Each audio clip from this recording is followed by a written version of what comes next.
আল্লাহ তেলাওয়াতটা আরেকটু লম্বা করতো, এক দুসারি টান দিচ্ছিলাম, আল্লাহ আরেকটু টান দিতেন, উনি সর্বোচ্চ স্কেলে উঠাতেন তার টানটা, মানে কলিজাটা ভরে যায়। আমি পাঞ্জেগানা নামাজে হচ্ছে 5 ওয়াক্ত, আজকে ফজরের নামাজে 2.5 কাতারের বেশি মানুষ হয় না, কিন্তু চতুর্পাশ থেকে এরকম করে লক্ষ লক্ষ মানুষ যাচ্ছে তাহাজ্জুদের নামাজ পড়তে। তো এখন এই যে একজন নিয়ত করলো, নিয়ত করার পরে তারপরে আসলে প্রস্তুতিগুলো কেমন বা কি ধরনের প্রস্তুতি হতে পারে? টাকা ফ্যাক্টর না, নিয়তটা অনেক বড় ফ্যাক্টর। তো সেই যাত্রা যখন বাংলাদেশ থেকে একজন মানুষ যাত্রা করবে, তার কি ধরনের প্রস্তুতি দরকার? সবকিছু কমপ্লিট, এখন যাবে, মেয়ের বিয়ে দেবো, ছেলেকে ইউনিভার্সিটিটা শেষ হোক, মেয়ের ইউনিভার্সিটির মেডিকেল পড়াটা শেষ হোক, তারপরে আমি একটা সেটেল ডাউন করি, ওই ফ্ল্যাটের বুকিং শেষ হোক, ওই জমিটা আমার শেষ হোক, তারপরে আমি যাব না। আপনি আগেই যান। বাংলাদেশ থেকে এজেন্সি ছাড়া খুব কম সংখ্যক মানুষের হজে যায় বা যাওয়ার সুযোগ আছে, তো সে জায়গায় এজেন্সি, তারপরে খরচ এবং মুআল্লিম, এই সংক্রান্ত আপনার অভিজ্ঞতা এবং পরামর্শ আমরা শুনি। কিন্তু মোদ্দা কথা হচ্ছে, আমরা যখন ফিরে এসে যখন আমাদের সকলের কথাই যখন বলছিলাম কে কীভাবে করলাম, তারা নিজেরাও আফসোস করতেছিলেন যে আহারে কেন কম বয়সে আসেনি।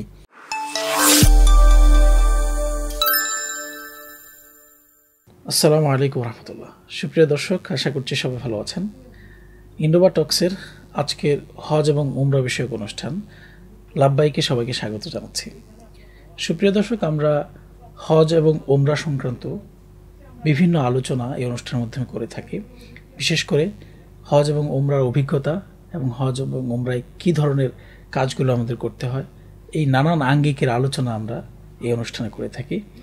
আজকে স্টুডিওতে আমাদের সাথে উপস্থিত আছেন মোহাম্মদ হাফিজুর রহমান, শিক্ষক এবং গবেষক। আসসালামু আলাইকুম স্যার, কেমন আছেন? ওয়ালাইকুম আসসালাম ওয়া রাহমাতুল্লাহি ওয়া বারাকাতুহু। আলহামদুলিল্লাহ ভালো আছি, আপনি কেমন আছেন? আলহামদুলিল্লাহ ভালো আছি। সম্মানিত দর্শক, ইনশাআল্লাহ আজকে আমরা স্যারের সাথে বিশেষ করে ওনার হজের যে অভিজ্ঞতা এবং পারিপার্শ্বিক অনেকগুলো বিষয় নিয়ে আলোচনা করার চেষ্টা করবো। আশা করছি সবাই সাথে থাকবেন। স্যার, আমরা প্রথমেই আপনার কাছ থেকে একটু জেনে নেব যে আপনার বেড়ে ওঠা কোথায় এবং আপনার পড়াশোনা সম্পর্কে। আচ্ছা, আমি মূলত ঢাকাতেই আমার বেড়ে ওঠা। জন্ম যদিও আমাদের দাদার বাড়ি ছিল জামালপুরে, সেখানেই আমার নানার বাড়িতে আমার জন্ম। তারপর ঢাকায় বেড়ে ওঠা, ঢাকায় স্কুল কলেজ এবং পরবর্তীতে ঢাকা ইউনিভার্সিটি থেকে ইতিহাসে অনার্স মাস্টার্স এবং পরবর্তীতে ইন্টারন্যাশনাল রিলেশনসেও আরেকটি মাস্টার্স করি। এবং এরপর থেকে আমি প্রথমে একটু গবেষণায় যুক্ত হয়ে যাই, গবেষণার কাজ করি।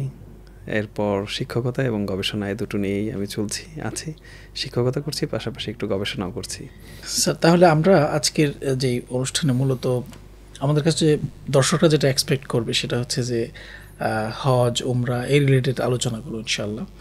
তো আমি যেই কারণে ইন্সপায়ার্ড হয়েছি আপনার সাথে এই বিষয় নিয়ে কথা বলার জন্য, আমার মনে হয়েছে যে আপনার যে হজের গল্পটা, এটা আসলে সবার জানা দরকার এবং আপনার যে উপলব্ধিটা সেটা যদি আমরা ছড়িয়ে দিতে পারি, তাহলে অনেক মানুষ আসলে এই হজ এবং উমরার জন্য যারা প্রস্তুতি নেন নাই বা এরকম চিন্তাও করেন নাই, তারাও অনেকে ইনশাআল্লাহ ইন্সপায়ার্ড হবে। সেই জায়গা থেকে আমি চিন্তা করলাম যে আপনার সাথে এই বিষয় নিয়ে আলোচনা করা যায় এবং আপনার ইন্টারেস্টের সাথেও মিলে যাওয়ায় আলহামদুলিল্লাহ যে আমরা আজকে বসতে পেরেছি।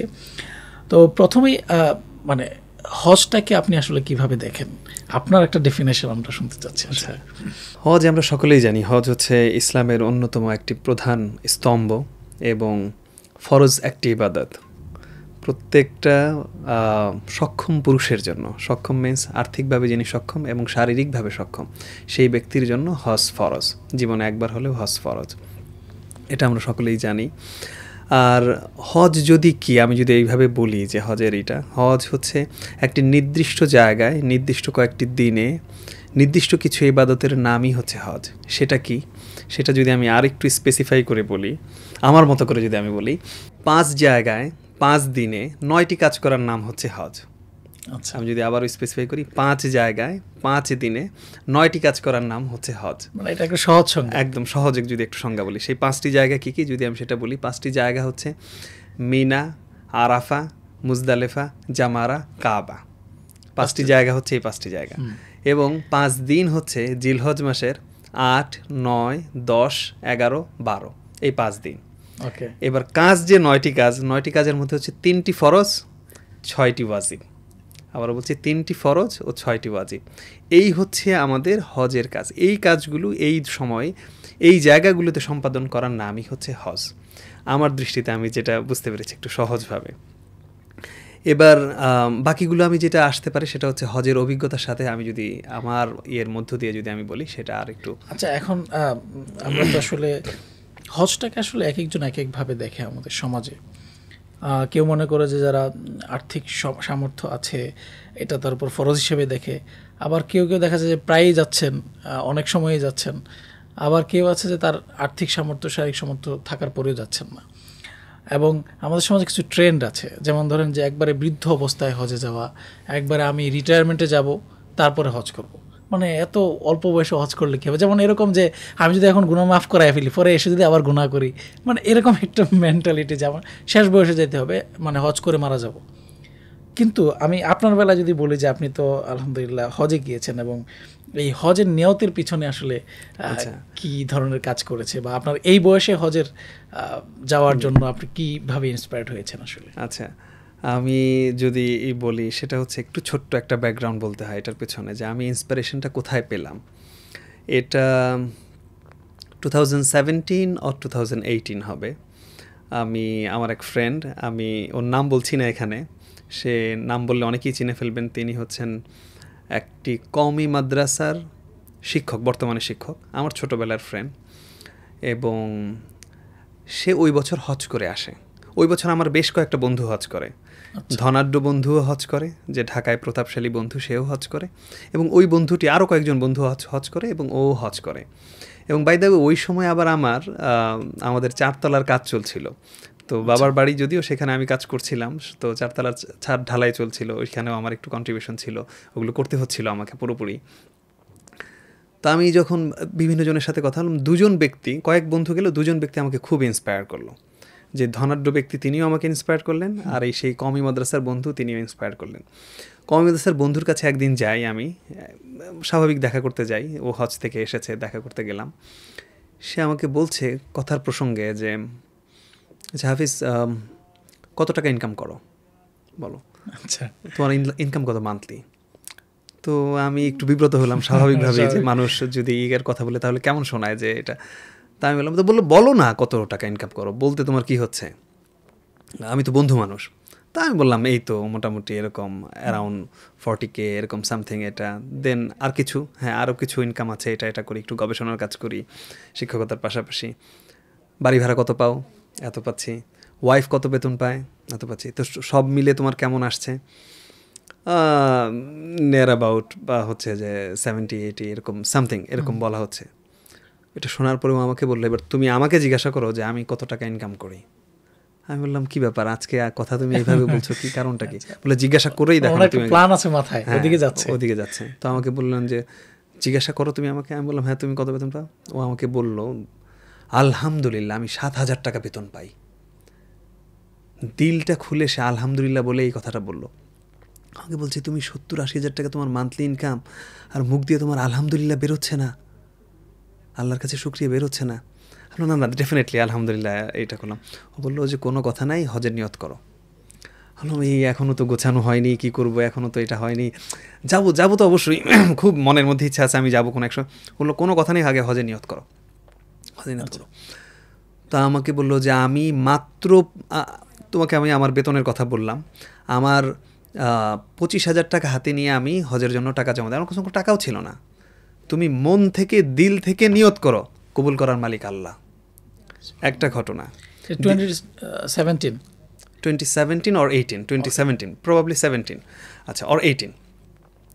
একই সময় আমার যেই ধনাঢ্য বন্ধু, খুবই ধনাঢ্য বন্ধু এবং খুবই প্রতিষ্ঠিত একদম, তিনিও আমাকে বললেন যে না তুমি, তোমার হজ করা উচিত। তিনি খুব ইন্সপায়ার করলেন যে ওইটা চলছে। আমি বললাম এই কাজ চলছে, এটা কিভাবে করব, ওই কাজটা চলছে, এটা শেষ হোক। আমি তো এই টাকা একটু লোন করেছি, আমি তো এটা পারি না, টানাপোড়েন তো আছে, আমি তো লোন করেছি, লোন করে আমাকে এটা করতে হচ্ছে। উনি বললেন কোনো কিছু, সব কিছু এটা চলুক, তুমি আগে হজের নিয়ত করো। কোনো কথা নেই, আল্লাহ কবুল করে ফেলবে। আল্লাহ যদি কবুল করে, তোমার ওখানে আল্লাহ তোমাকে নেবেই, এবং টাকা নিয়ে তোমার কোনো চিন্তা করার কারণ নেই। কাজের মতো কাজ চলবে, হজের মতো তুমি হজ করে আসবা। তো যাই হোক, আমি নিয়ত করে ফেললাম যে আমি যাব, একটু অ্যাডামেন্ট হয়ে গেলাম যে আমি আগামী বছর, মানে সম্ভবত 19-এ আমি যাব, এরকম একটা ঠিক করলাম। আচ্ছা, কিন্তু আমার ওয়াইফ এটা শুনে ও আমাকে বলল যে তুমি আমাকে রেখে হজে যাবা? তা আমি বললাম তুমি যাবে, অসুবিধা নেই, তোমাকে নিয়ে পরে আরেকবার যাব। বললো না এটা কেমন কথা, তুমি আমাকে রেখে যাবে, তুমি তো বিয়ের পর থেকে আমাকে ছাড়া অনেক জায়গায় তুমি গিয়েছো, বন্ধুদের সাথে তুমি ঘুরতে যাচ্ছ, তুমি ইভেন দেশের বাইরে সেমিনারে যাচ্ছ অথবা দেশের বাইরে ট্যুরে পর্যন্ত গিয়েছো, কিন্তু আমাকে নিয়ে তো কোথাও যাও নাই, তুমি হজে আমাকে ছাড়া চলে যাবে। আমি বললাম তুমি ছেলের সাথে যাবে, ছেলে তো ছেলের বউকে নিয়ে যাবে, আমাকে নিয়ে কে যাবে? তো পরে এই কথা আমার চাচা শুনলেন, আমার চাচা গত বছর করে আসছেন, হজ করে আসছেন। আমার চাচা বললেন না বৌমা ঠিক কথা বলেছেন, একদম ঠিক কথা বলেছে, ও তুই বৌমাকে নিয়েই হজে যাবি। এই কারণে আমার একটু পিছিয়ে যাওয়া, তার মধ্যেই চলে আসে 20 সালে করোনা চলে আসে, করোনার কারণেই। তো এইটা ছিল একটাই যে আমি ওই সময় একটা শক্ত মানে ইন্সপিরেশন পাই তাদের কাছ থেকে, খুব একদম জোরালো একটা ধাক্কা পাই সেই জায়গা থেকে। আপনি নিজে করবেন, পরে আবার ফ্যামিলি সহ। এই জায়গায় আমি আরেকটা কথা না বললে আমার হয়ে যাবে। আমার অফিস তখন এই কারণ বাজারেই, এখানেই আমি একটা গবেষণা প্রতিষ্ঠানে ছিলাম। সেখানে আমি যখন চাকরিতে মাত্র জয়েন করি, ইউনিভার্সিটি থেকে এসেই আমার রেজাল্টের অল্প কয়েকদিন পরেই আমাকে এখানে আমার এক শিক্ষক এখানে নিয়ে আসেন। তো আমি সেখানে আমাদের একজন অফিস সহকারী ছিলেন, তিনি আমার থেকে বয়সে বড়, স্বাভাবিক বয়সে বড়, কিন্তু উনি আমাকে, যেহেতু আমার নতুন বিয়েও হয়েছে, আমি নতুন চাকরি করছি, উনি আমাকে খুব সুপরামর্শ দিতেন।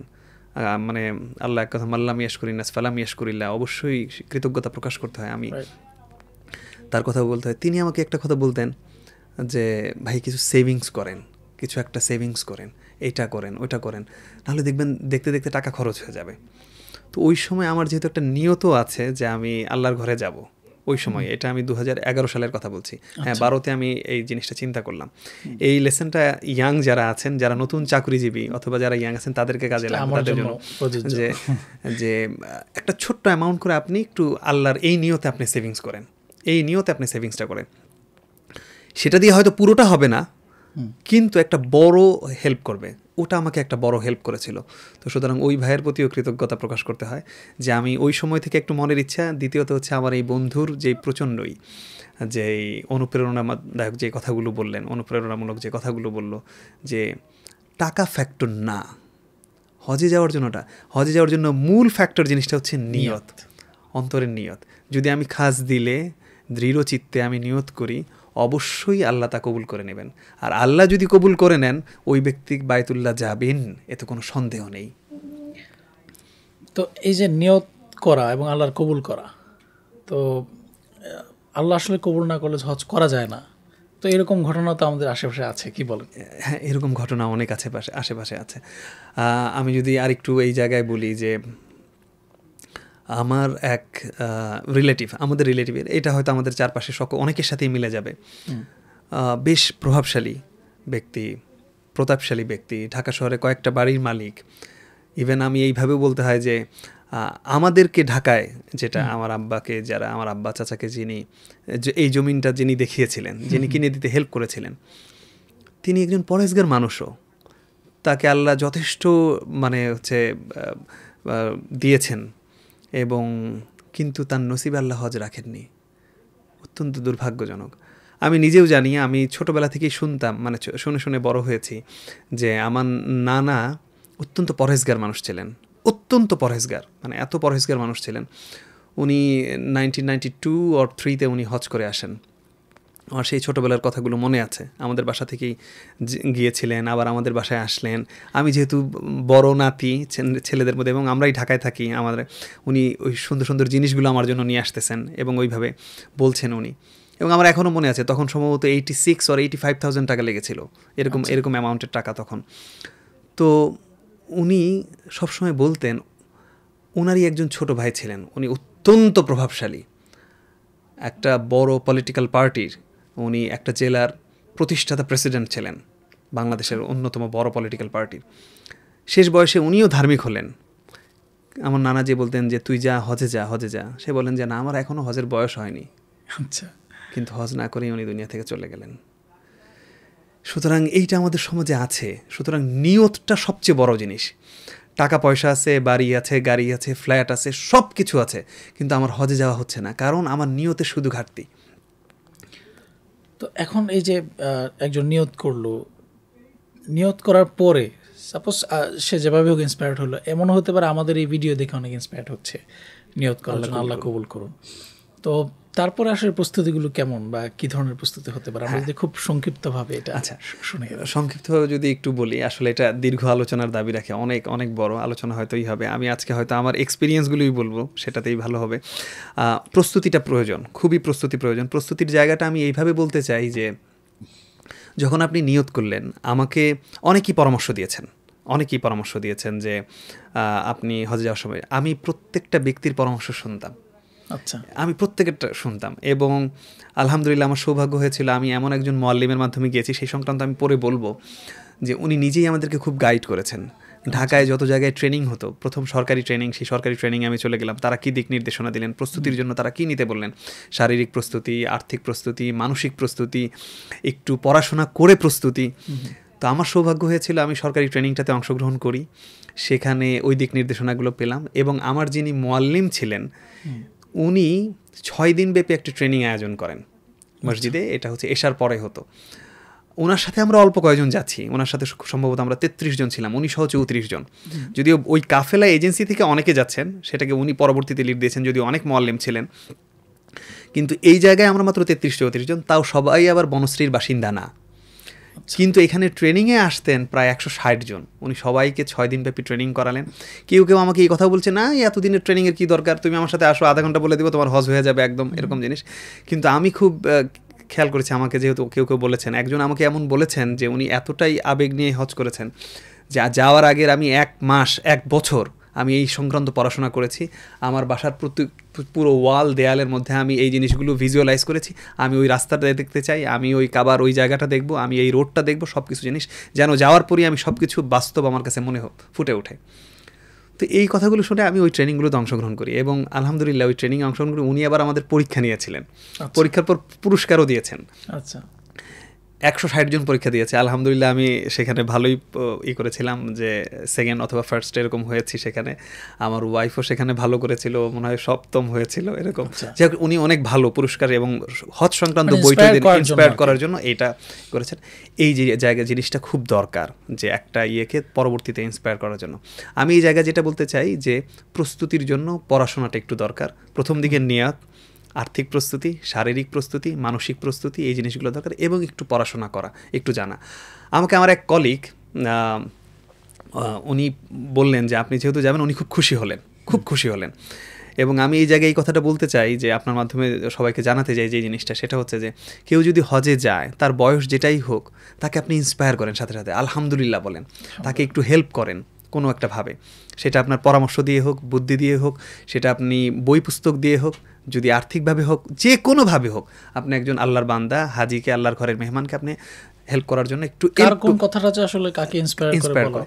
তো আমি যখন ওনার ওই ইয়েতেগুলো, আমি সকলের কথা শুনছি। আমাকে আমার কলিগ একজন বললেন, উনি আরবিক ডিপার্টমেন্টের, উনি খুব খুশি হলেন, এত খুশি হলেন, উনি আমাকে জড়ায় ধরলেন যে আপনি এই ইয়াং বয়সে এই জিনিস নিয়ত করেছেন, মাশাআল্লাহ। উনি ভাবেননি যে আমি হজে যাব এরকম। এবং আমি যাদেরকে প্রথম বলেছিলাম, তার মধ্যে উনি একজন ছিলেন, তাও সেটা শেষের দিকে প্রায়, কারণ আমার একটু টাকা পয়সার বিষয় ছিল, যে আমি কি আসলে সম্ভব হবে কি হবে না। কিন্তু আমি বলছি না, এবার আমি চলেই যাব। আচ্ছা, এই ইয়েতে আমার ইচ্ছা ছিল আমি 26 বা 27 যাব, কিন্তু আমি পরবর্তীতে গেলাম, না, আল্লাহ যা করে আমি ইনশাল্লাহ 25 চলে যাব। 25 তো 25 করে আসলাম। উনি আমাকে বলেন, আপনি 3টা জিনিস একটু ভালো করে পড়েন। এক হচ্ছে হজ সংক্রান্ত আপনি যত আয়াত পান পড়ে ফেলেন। আচ্ছা, পড়েন। আমি বললাম এটা কেন? উনি বললেন যে আপনি যখন ওখানে যাবেন, অনেক সময় এই ধরনের কোরআনের তেলাওয়াত করবে, আপনি এটাকে রিলেট করতে পারবেন, তখন আপনার ভালো লাগবে। আচ্ছা, 1 2 হচ্ছে আপনি ইব্রাহিম আলাইহিস সালামের জীবনী পড়ে ফেলেন পুরোটা। আমরা হজের ইতিহাস এখানে আলোচনা করছি না, হয়তো অন্য কোনো এপিসোডে আপনি কোনো আলেম সহ করবেন, হয়তো আলোচনা করবেন সেখানে। হজের ইতিহাসটার সাথে পুরোটার সাথে ইব্রাহিম আলাইহিস সালাম, ইসমাইল আলাইহিস সালাম, হাজর আলাইহিস সালামের জড়িত, একদম সব কিছু ইব্রাহিম আলাইহিস সালামের স্মৃতি বিজড়িত এই জায়গাগুলো। তো আমি আল্লাহর রহমতে এটার পরে আমি বই অর্ডার করি এবং আমি ইব্রাহিম আলাইহিস সালামের জীবনী আমি আমার ওয়াইফ দুজনই পড়ে শেষ করি। এরপর 3 নম্বর বললেন যে আল্লাহ রসুলের জীবনী পড়েন। এটা আগেও পড়া ছিল এবং পুনরায় আবার কিছু পড়ার চেষ্টা করলাম, যদি এই দফায় শেষ করতে পারি নাই, কিন্তু কিছুটা পড়লাম। এবং একটা বিষয়, কারণ প্রত্যেকটা জায়গায়, প্রতিটা স্পটে, প্রতিটা জায়গাতে আপনি পাবেন রাসূলের স্মৃতি, রাসূলের স্মৃতি, মানে ওখানে গেলে ওইটার সাথে রিলেট করা যায়, যখন আপনি আগে থেকে বোঝা যায় এই জায়গাটা একটা এই জায়গাটা। সুতরাং এই প্রস্তুতিটার একটু দরকার আছে, আমি মনে করি সেটা তাকে হেল্প করবে। আরেকটা প্রস্তুতির জায়গা, যে পড়াশোনার জায়গাটা ঠিক এরকম, যে দোয়া দরুদগুলো একটু ভালো করে পড়া, যেমন আমি এই জায়গায় যাব কোন দোয়াটা পড়বো, ওই জায়গায় যাও কোন দোয়া পড়বো। আমি নিজেই দেখেছি আমার সাথে অনেক মানুষজন ছিলেন, হ্যাঁ তারাও চেষ্টা করেছেন, প্রত্যেকটা মানুষই চেষ্টা করেন, কিন্তু মনে থাকে না হয়তো অনেকের। তো যদি একটু আগে থেকে যদি একটু বেশি করে চেষ্টা করা হয় তাহলে মেমোরাইজ করলে এটা ভালো করে মনে থাকবে এই জিনিসটা, অর্থগুলো কি আছে, হ্যাঁ, এবং হৃদয়ঙ্গম করা, বোঝা সেই জিনিসগুলো। এর জন্যই একটু আগে থেকে চর্চা শুরু করা প্রস্তুতির জায়গা থেকে। আর এছাড়াও প্রস্তুতির আরও অনেকগুলো ধাপ আছে, শারীরিক প্রস্তুতি, মানসিক প্রস্তুতি, আপনার যাওয়ার পূর্বের প্রস্তুতি, এগুলো একটা প্রস্তুতির দরকার, স্পিরিচুয়াল একটা আধ্যাত্মিক একটা প্রস্তুতির দরকার, যে আপনার সাথে আল্লাহর কানেকশন, রবের কানেকশন, আপনি তার দাওয়াতে যাচ্ছেন, তার মেহমান হিসেবে যাচ্ছেন, এই প্রস্তুতিটা দরকার এখান থেকে। তৌফিক চাওয়া ভালোভাবে, এবং তৌফিকটা চাওয়া এই জন্য যে সার্বক্ষণিক আপনি যেদিন থেকে নিয়ত করছেন, যেদিন আপনি যাবেন, আপনি হয়তো টাকা জমা দিয়েছেন, আপনি হয়তো ধাপে ধাপে সব করছেন, আল্লাহর কাছে প্রতি মুহূর্তে যাবেন, আল্লাহ তুমি আমাকে সহি সালেম অবস্থায় হজটা করায় নিয়ে আসো, আল্লাহ তুমি আমাকে মাবরুর হজ দান করো, করিও আল্লাহ। কেন এই জিনিসটা? এমন ঘটনাও আছে যে হজে গিয়েছেন কিন্তু হজটা তিনি করতে পারেন নাই, সম্পন্ন করতে পারেন, হজটা সম্পন্ন করতে পারেন নাই। আল্লাহ যেন সহি সালেম অবস্থায় পুরো হজের কার্যক্রম সঠিকভাবে সহিভাবে যেন সম্পন্ন করে দেয়, এই দোয়া আল্লাহর কাছে সবসময় কায়মানুবাক্যে চাওয়া। তো এই যে নিজেকে মানসিকভাবে প্রস্তুতি করা, আর্থিকভাবে তো একটা প্রসিডিওর মেনটেন করে আগাতে হবে। সবশেষ একজন মানুষ যাত্রার শুরু করবে, তো সেই যাত্রার যখন বাংলাদেশ থেকে একজন মানুষ যাত্রা করবে, তার কি ধরনের প্রস্তুতি দরকার?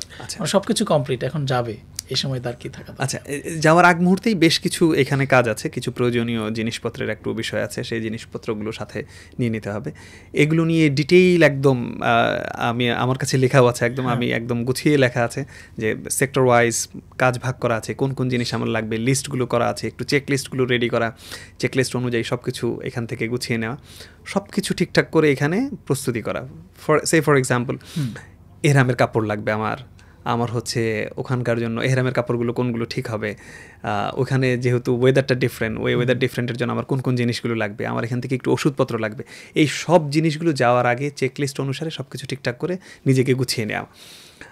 আর শেষ মুহূর্তের দু একটা হয়তো পরামর্শ এরকম থাকতে পারে, এটা আমাদেরকে ধর্ম মন্ত্রণালয়ের সচিব একদিন খুব সুন্দর বলেছিলেন যাওয়ার আগে, যে শেষ মুহূর্তে আপনি যেটা হয় আমাদের দেশের কালচার হিসেবে, যে ওই যাওয়ার আগে সবাই বিদায় দিতে আসে, অথবা দেখা করতে আসে, একটু দোয়া চাইতে আসে, এটা অথবা আপনাকে দাওয়াত দিবে আপনার বাসায়, অথবা উনি বাসায় চলে আসবে। তো উনি বলেছিলেন যে আপনি শেষ দিন কোনো কাজ রাখবেন না, কারো বাসায় দাওয়াতেও যাবেন না, আপনার বাসায়ও কাউকে আসতে দিয়েন না, মানে পারতপক্ষে, কিন্তু যদিও আটকানো যায় না, শেষ করে ফেলতে হবে নাকি, কারণ একটা বিরাট প্রস্তুতি, আপনি একটা বড় জার্নি করে যাচ্ছেন, এবং তখন থেকে আপনার একটা সম্পর্ক তৈরি হয়ে যায়।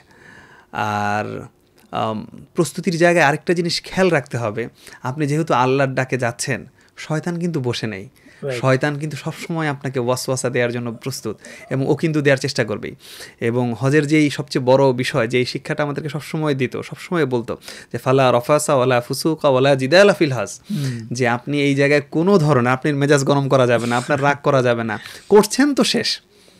সুতরাং এই জায়গাগুলো থেকে আমাকে এই ধৈর্যটা ধরতে হবে, এবং এই জিনিসগুলো আমাকে এক ভাই, ওই আমি একটু আগে যেটা বলছিলাম, যে আমাকে যিনি পরামর্শ দিতেন আমি শুনতাম, সবার পরামর্শ শুনতাম আমি। ইভেন আমার এমনও মনে আছে, আমি একজন আমাকে পরামর্শ 20 মিনিট কথা বলছেন বা আরও বেশি সময় কথা বলছেন, এর মধ্যে দেখা যাবে যে 98% সময়ই হচ্ছে উনি যা বলছেন খুবই মনোটোনাস, হয়তো বা বোরিং, ভালো লাগছে না, অথবা কিছু ভুলও বলছেন, যেহেতু আমার মোটামুটি হয়ে গেছে, জানা আছে, একটু জেনেছি, কিন্তু 2 মিনিট উনি খুব সুন্দর কথা বলেছেন, এত চমৎকার কথা বলেছেন, আমি খুব মানে বিমোহিত হয়েছি, এবং আমি সেই আমল কাবায় যেয়ে করেছি। আচ্ছা, সেটা কি সেটা যদি এমন বলি, মানে সেটা হচ্ছে যে, এবং উনি আমাকে নিয়মিত খোঁজ নিতেন, কি অবস্থা, তোমার অগ্রগতি কতটুকু, উনি করে আসছেন, মানে ওনারও একটা আবেগ জড়িত, তো উনি চাচ্ছেন, ফিল করছেন, অসংখ্য মানুষ শুনতেছেন, কিন্তু তো আমি চলে গেলাম যখন, তখন উনি আমাকে বললেন যে তুমি কোরআন শরীফ কাবায় বসে খতম দাও, কোরআন যদি খতম দিতে পারো একবার, তাহলে 1,00,000 বার কোরআন খতমের সওয়াব পাবা। আমি তো শুনে খুবই হলাম, তাই তো এছাড়া বলো, যেহেতু তুমি মাশাআল্লাহ কোরআন শরীফ পড়তে পারো, পড়তে তোমার সমস্যা নেই, এটা করতে পারো, এটা করো, এটা। আমি তখন সাথে সাথে চিন্তা করলাম, তাই তো। এবং উনি সাথে আরও একটা বললেন, এটা অনেকেই বললেন, এটা নিজের প্ল্যানেও ছিল, যে বেশি বেশি তাওয়াফ করো, পৃথিবীর একমাত্র জায়গা তুমি যেখানে তাওয়াফ করতে পারবা, আল্লাহর ঘর বাইতুল্লাহকে, কাবাকে সামনে রেখে তুমি তাওয়াফ করতে পারো, আর কোথাও তুমি পাবে না এই চান্স, বেশি বেশি তাওয়াফ করো, কষ্ট হবে, প্রচণ্ড গরম, কিন্তু তারপরও চেষ্টা করো করার জন্য। তো যাই হোক, আমি ওটা আমার খুব নক করে যে মাথায়, যে তাই তো, এটা আমি চেষ্টা করি। কিন্তু বাই দিস টাইম আমার 2 দিন চলে গিয়েছে। এখন সময় তো খুব হিসাবের সময়, যে আমার 30 দিনের 34 দিনের হজের প্যাকেজ, দেন হচ্ছে এখানে আমি মদিনায় থাকবে আবার 9 দিন চলে যাবে শেষে, সুতরাং আমি মক্কায় কতদিন আছি, এর মধ্যে আবার হজের 5 দিন আবার অন্য কেন্দ্রিক ব্যস্ততা, তখন এই সমস্ত আমল করা যাবে না, তখন অন্যান্য কাজ আছে অনেক। সুতরাং তার আগে আমি যেই সময়টা পাবো, তারপর আমি সাহস করে এটা এরাদা করে ফেললাম, না আমি চেষ্টা করি। এবং এটা করতে যে আমি যেই আত্মতৃপ্তি পেয়েছি যেটা, কারণ এটা করতে যে আমি এমনও সময় গিয়েছে 10.5 ঘন্টা আমি কাবায় ছিলাম, বাইতুল্লাহ ছিলাম, আমি 4-5 ঘন্টা তো প্রতিদিন সেটা। এখানেই একটা স্মৃতির বিষয় আছে, আপনি যেই কোশ্চেনটা আমাকে প্রথম বলেছিলেন তার একটা পয়েন্ট এখানে আছে, অনুপ্রেরণার জায়গাটা। আমি এমন সব ঘটনা বলি যে নিয়তটা কেমন জিনিস, অর্থ বিষয় না হজে বা ওমরায় যাওয়ার জন্য। আমি আল্লাহর ঘর দেখবো, আল্লাহ তুমি আমাকে নেওয়াও, আল্লাহ তুমি ব্যবস্থা করে দাও, আল্লাহ কবুল করবেই।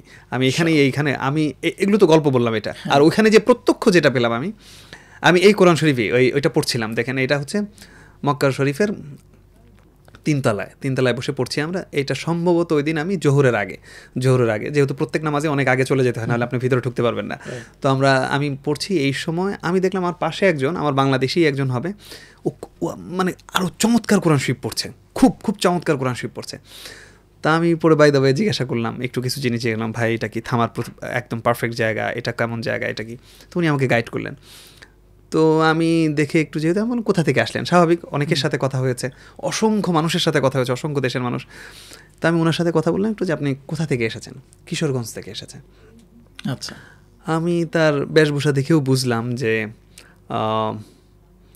যাই হোক, কিন্তু সবচেয়ে বেশি আপনি কাউকে আন্ডারমাইন তো করা যাবে না, সকলেই আল্লাহর মেহমান, তো আমি তখন ভাবলাম যে আচ্ছা বাই দ্য ওয়ে কিছু মনে করেন, আপনি কি করেন? উনি আমাকে জিজ্ঞাসা করেন, আমি তাকে খুবই স্বাভাবিক, কোথায় আছেন, কি করছেন, চেহারা বা অবয়ব দেখলে অনেক সময় স্বাভাবিক চিন্তা আসে একটু কি ধরনের। তখন উনি বললেন, আমি কিশোরগঞ্জ থেকে এসেছি, কিশোরগঞ্জের একটা মসজিদের উনি খাদেম।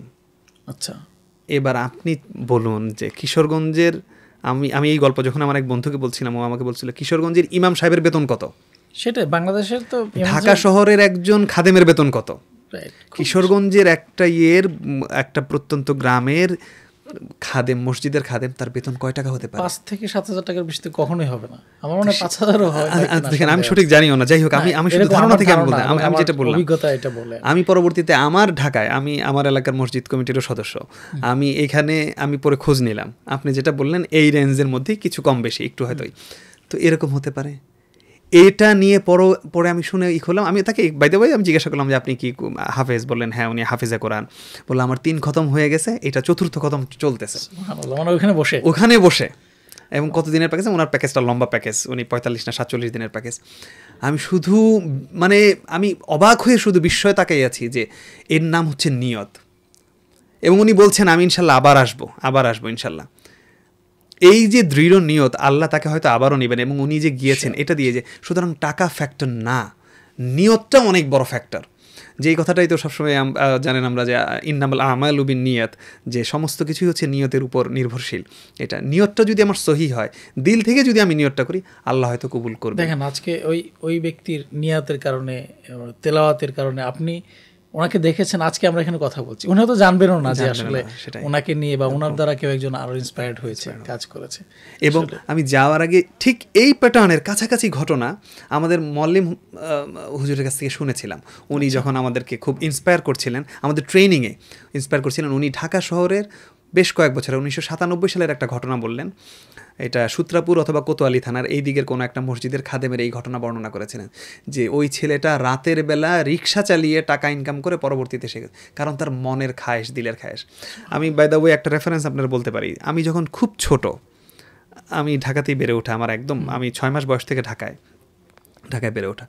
তো আগে ঢাকা শহরের বাসাবাড়িগুলোতে একদম ফ্ল্যাটে ওই মানুষ যারা ফকির যদি আসতো, তারা চলে আসতো, এবং এত বেরিয়ার ছিল না, নিচে লক করা, এত একদম ঢাকা শহরে এটা ছিল। আমার মনে আছে আমাদের 3 তলায় উঠে পড়তো এবং নক করতো যে দাদু দাও, কিছু দাও, একটু চাল দাও, দুটো দাও। তো আমরা ছোট, আম্মা আন্টি তারা হয়তো দিতেন, তো কথা বলতাম। তো উনি বলতেন, বিভিন্ন ওয়েতে কথা বলতেন। উনি বললেন একবার যে উনি তো হজ করে আসছেন। আচ্ছা, ওই সময়কার, এইটা 90s কথা বলছি আমি, তখন হজ। তো কীভাবে আপনি হজ করছেন? এই স্বাভাবিক কিউরিসিটি নিয়ে জিজ্ঞাসা করছেন। তো বলল যে হ্যাঁ আমি হজ করেছি কিভাবে, আমার খুব মনের খায়েশ, আমি ধরতে ধরতে আমার এলাকার মানুষই ছিল জহুরুল ইসলাম, এই যে আমরা সবাই জানি আফতাবনগর, এই যে ইস্টার্ন হাউজিং, এই যে বাংলাদেশের অন্যতম প্রভাবশালী ধনী ব্যক্তি, আমি তাকে ধরে ধরে তার কাছে কোনো রকম গিয়েছিলাম। তারপরে এইটা তিনি ম্যানেজ করে দেন, আমি হজ করে আসি। আপনি চিন্তা করেন, আমি এখন ভাবি ওই জায়গায় এমন মানুষ ওইখানে ছিল। ওই গল্পটা যে আমরা যারা শুনলাম, একজন ফকির যিনি ভিক্ষা নিচ্ছেন, তিনি বলছেন তিনি হজ করে এসেছেন, তার গল্প শোনাচ্ছেন। ওইখানে যারা শ্রোতা ছিল, শুনছিল, বড় বড় অফিসারের ওয়াইফরা ছিল সেখানে, সেখানে আরও অনেক মানে ঢাকা শহরের ব্যাকগ্রাউন্ডের লোকজন সেখানে উপস্থিত ছিলেন। তাদের অনেকেরই নসিবে হজ হয়নি। এই হজটা হচ্ছে একটা হজ অথবা উমরা, আল্লাহর ঘর জিয়ারতের নসিবে আসেনি। সুতরাং এই পুরো বিষয়টাই হচ্ছে নিয়তের। যাই হোক, আমরা প্রস্তুতির জায়গা ছিলাম, তো সুতরাং যাওয়ার আগে প্রস্তুতিটা খুবই গুরুত্বপূর্ণ। আমি যে জিনিসটাকে আসলে খাঁটি করা, নিয়তটাকে এখন আমাদের যেটা হয় যে যতটুকু না স্পিরিচুয়াল একটা ডেভেলপমেন্টের জন্য হয়, অনেক ক্ষেত্রে একটা প্রদর্শনীর ক্ষেত্র হয়েও দাঁড়িয়েছে। এক্স্যাক্টলি এইটা তবে এইটা এখন এটা হচ্ছে কি মানে পারসেপশনের বিষয়। এটা পারসেপশন কেমন, যেমন ওখানে যাওয়ার পর এটা দেখেছি, আমি দেখেছি আমাদেরকে সতর্ক করতেন বারবার, মল্লিম হুজুর সতর্ক করতেন আমাদেরকে যে দেখেন এই কাজটা করতে যেয়েন না, আপনি আপনি তওয়াফ করছেন, আপনি ওমরা করছেন, আপনি ফরজ তওয়াফ করছেন, তওয়াফ ইফাদা করছেন আপনি, অথবা বিদায়ী তওয়াফ করবেন, আপনি ওই সময় আপনি এই ছবি তুলবেন, এটা নিয়ে ব্যস্ত থাকবেন। এটা কেমন হয়? অনেকে দেখলাম যে ভিডিও লাইভ কল দিচ্ছে, এটা কিন্তু এটা নিয়তটা এমনই বিষয়, পারসেপশনটা এমনই বিষয়। আমার চোখের সামনে কিছু পড়েছে, আমি দেখেছি, কিন্তু ওগুলো আমি গোচরেও আনিনি আমার, মানে এইটা বিষয় ওইটা না, ওইটা মানে যে করছেন এটা তার বিষয়, কিন্তু আপনার নিয়ত আপনার কাছে এটা সম্পূর্ণ।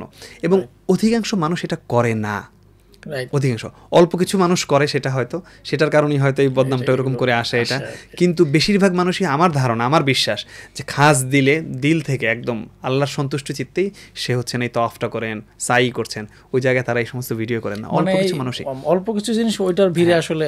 এবং পরবর্তীতে আমাদের এইটার কারণে হুজুরের দ্বারা আমরা এতটাই ইন্সপায়ার হয়েছিলাম, আমি মল্লিম প্রসঙ্গ আসলে আমি তখন বলবো যে এতটাই গুরুত্বপূর্ণ, আমাদের কেউ এই কাজটা করছিলেন না।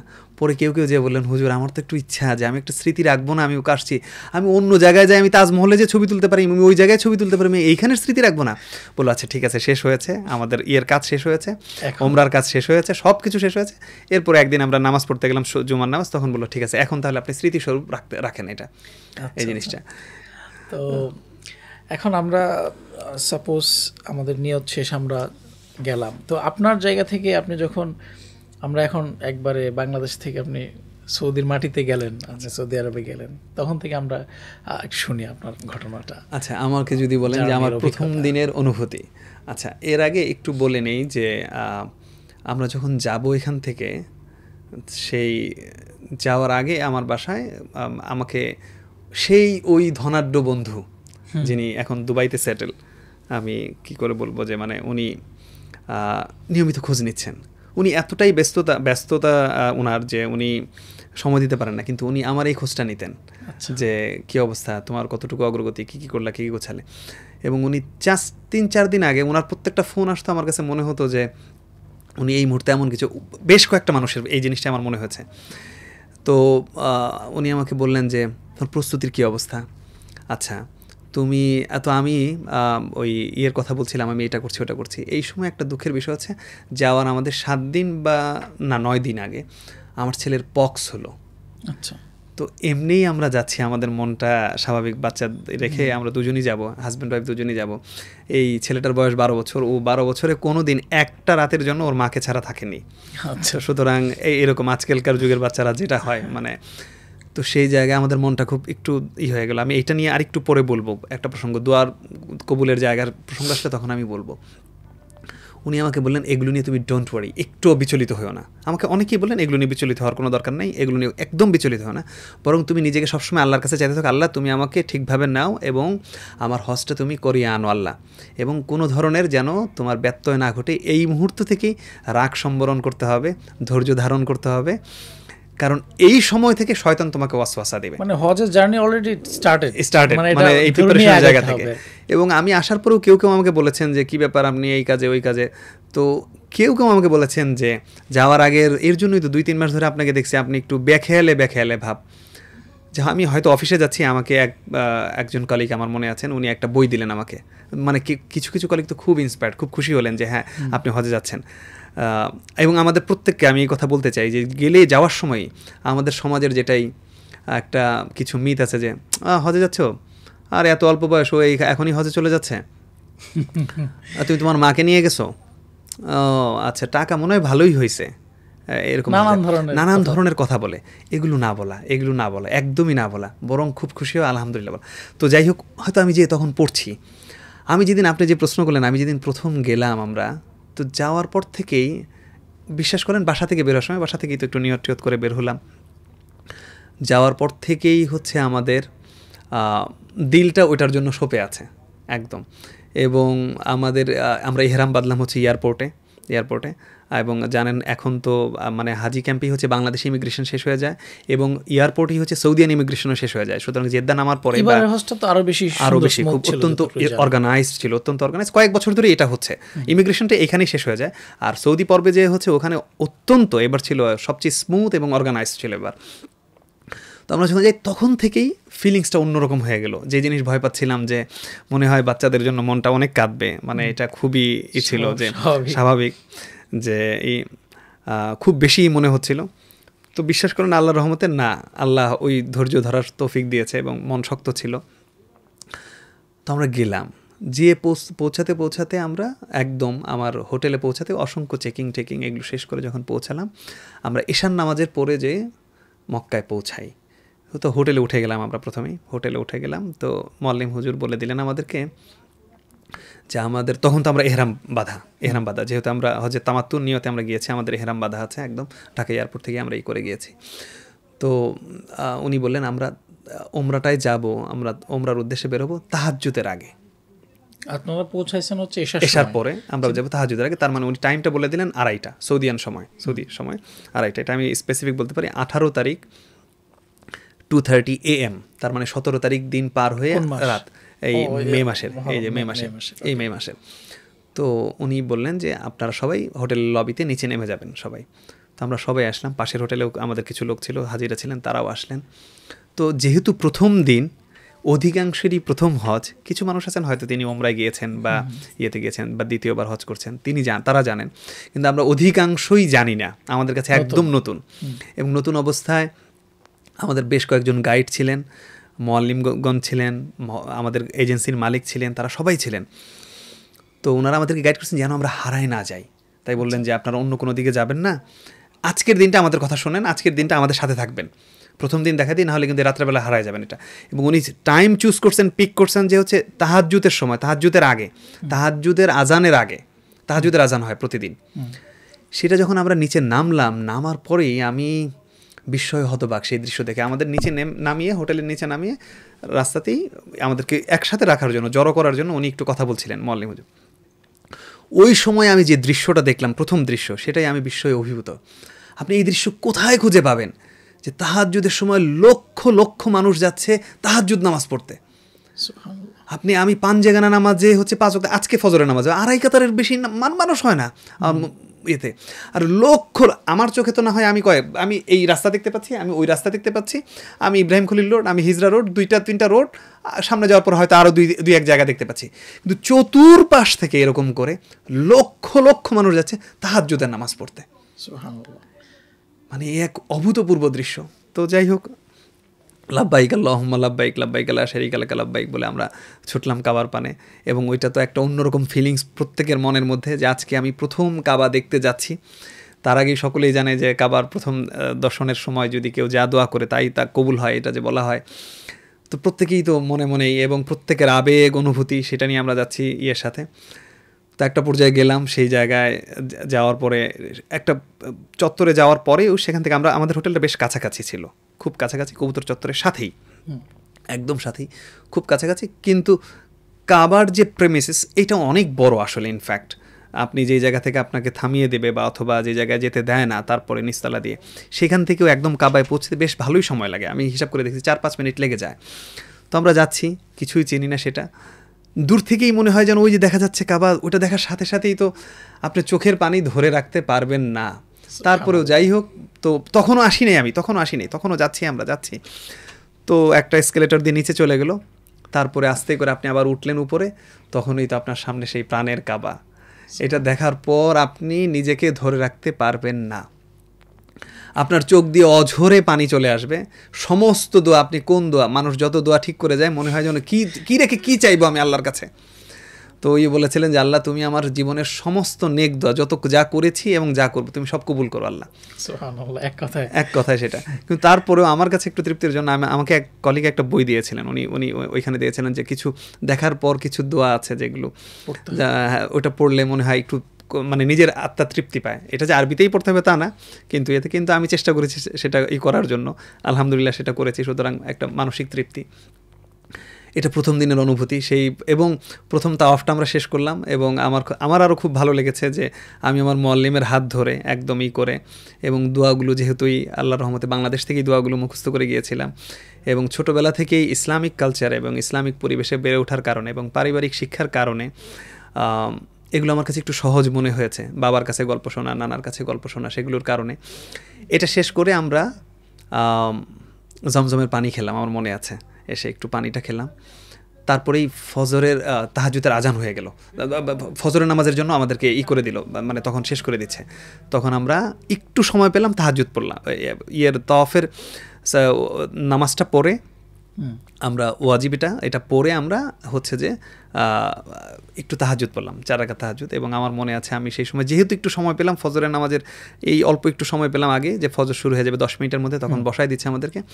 আমার মনে আছে আমি মনে হয় ওই দিন প্রথম ওইখানেই কাবার সামনে সূরা ইয়াসিন পড়লাম, এবং আমার খুব ভালো লাগছে, খুব আবেগ নিয়ে পড়ছিলাম। আমার সামনে আমার মুআল্লিম বসেছিলেন, আমি পিছনে। তো আমার পড়া যখন শেষ হলো উনি পিছনে ফিরে একদম বললেন আলহামদুলিল্লাহ, মাশাআল্লাহ। উনি খুব খুশি হলেন শুনে, আমার কাছে মনে হলো। তারপরে তো যাই হোক সাই শেষ হলো, ফজর পরে আমরা সাই করলাম, সাই করে বের হয়ে আসলাম। এরপরে তো মাথা মুন্ডন, এর মধ্য দিয়েই হচ্ছে আপনি হালাল হলেন। যে 4টা কাজ শেষ হওয়া, মানে ওমরার জন্য তো হচ্ছে 4টা জিনিস, 2টো ফরজ ছিল, হ্যাঁ ওমরাটা 2টো ফরজ 2টো ওয়াজিব। শেষ করে আমরা যখন আসলাম তারপর থেকে তো তারপরের প্রতিটা মুহূর্তে, প্রতিটা ক্ষণে, প্রতিটা জায়গায় অসংখ্য স্মৃতি। এই স্মৃতি মনে হয় যে সব বলে শেষ করা যাবে না আসলে। তো আসলে ওইখানে তো একটা স্পিরিচুয়াল একটা পরিবেশ, আসলে পুরোপুরি বিভিন্ন দেশের মানুষ, মানে একজন সাথে একজনের চেহারার মিল নাই, কথার মিল নাই, ভাষার মিল নাই, একজন এক, কিন্তু প্রত্যেকের উদ্দেশ্য একটাই উদ্দেশ্য, সবাই একই উদ্দেশ্যে, আল্লাহ সন্তুষ্টির উদ্দেশ্যে আল্লাহর দরবারে লাব্বাইক বলে হাজির হয়েছেন। তো ওই জায়গায় আসলে আপনি কোনো ধরনের আরো সুন্দর কোনো দৃশ্য দেখেছেন কিনা, বা মিরাকেল, বা আপনি যাই বলেন আর কি, ওখানে কোনো কিছু? এখন এটাকে আমি মিরাকেল বলবো না কি বলবো, মানে হচ্ছে আমি যাওয়ার আগেও আবার আপনাকে বলি, এখানে আরেকটা বিষয় আমি একটু বলে আমি এই জায়গাটায় আসছি। সেটা হচ্ছে আমার যেই বন্ধু, ওই যে কওমি মাদ্রাসার বন্ধু যে আমাকে ইন্সপায়ার করেছিল, ও যাওয়ার সময় আমাকে 2টো বই পাঠালো। সবাই তো দিচ্ছে যে তুমি এই বই 2টো পড়ো, এটা ইয়ার জন্য। পাশাপাশি ও যেদিন শুনলো, আমি ফোনে ওকে বললাম যে বন্ধু আমি যাচ্ছি, ও খুব খুশি হলো। এবং যখন আমি বললাম আমি আমার ওয়াইফ সহ যাচ্ছি, আমি প্রথম ব্যক্তি পেলাম ও একদম খুব করে আলহামদুলিল্লাহ বললো। এর আগে সবাই একটু খোঁচাখুচি করছিল, টাকা পয়সা মনে হয় ভালোই হয়েছে এটা, অথচ আমি খুব কষ্ট করে যাচ্ছি। কিন্তু ও খুব মানে একদম হৃদয় থেকে বলল যে আলহামদুলিল্লাহ, তুমি খুব ভালো কাজ করছো বন্ধু, আমি তো নিজে করে আসছি, কিন্তু আমি খুব ফিল করতাম যে এইটা তোমারটা পূর্ণতা হচ্ছে। এইভাবে সে ইন্সপায়ার করলো। ও আমাকে বললো, ও এবং আমার সেই ধনাঢ্য ব্যক্তি দুজনেই বললেন যে তুমি কিন্তু প্রতি পদে পদে অনেক জিনিস পাবা। এবং তারা এই সমস্ত গল্প কিছু বললেন, এবং গল্পের সময় ওরা বলতো আমাকে এটা তোমার বিশ্বাস হবে না। আমিও এখন যা বলবো সবার বিশ্বাস হবে না, সবাই বলবে যে না মনে হয় কিছুটা বানিয়ে বলছেন, এরকম বিষয়, এটা কি আসলেই সম্ভব? এটা আমার বিশ্বাস, আমার ধারণা, এবং আমাকে প্রতিটা মানুষের সাথে প্রতিটা মুহূর্তে হয়, প্রতিটা মানুষের সাথে কিছু না কিছু হচ্ছে, এবং এটা ওই ব্যক্তিই বুঝতে পারে। কেমন সেটা?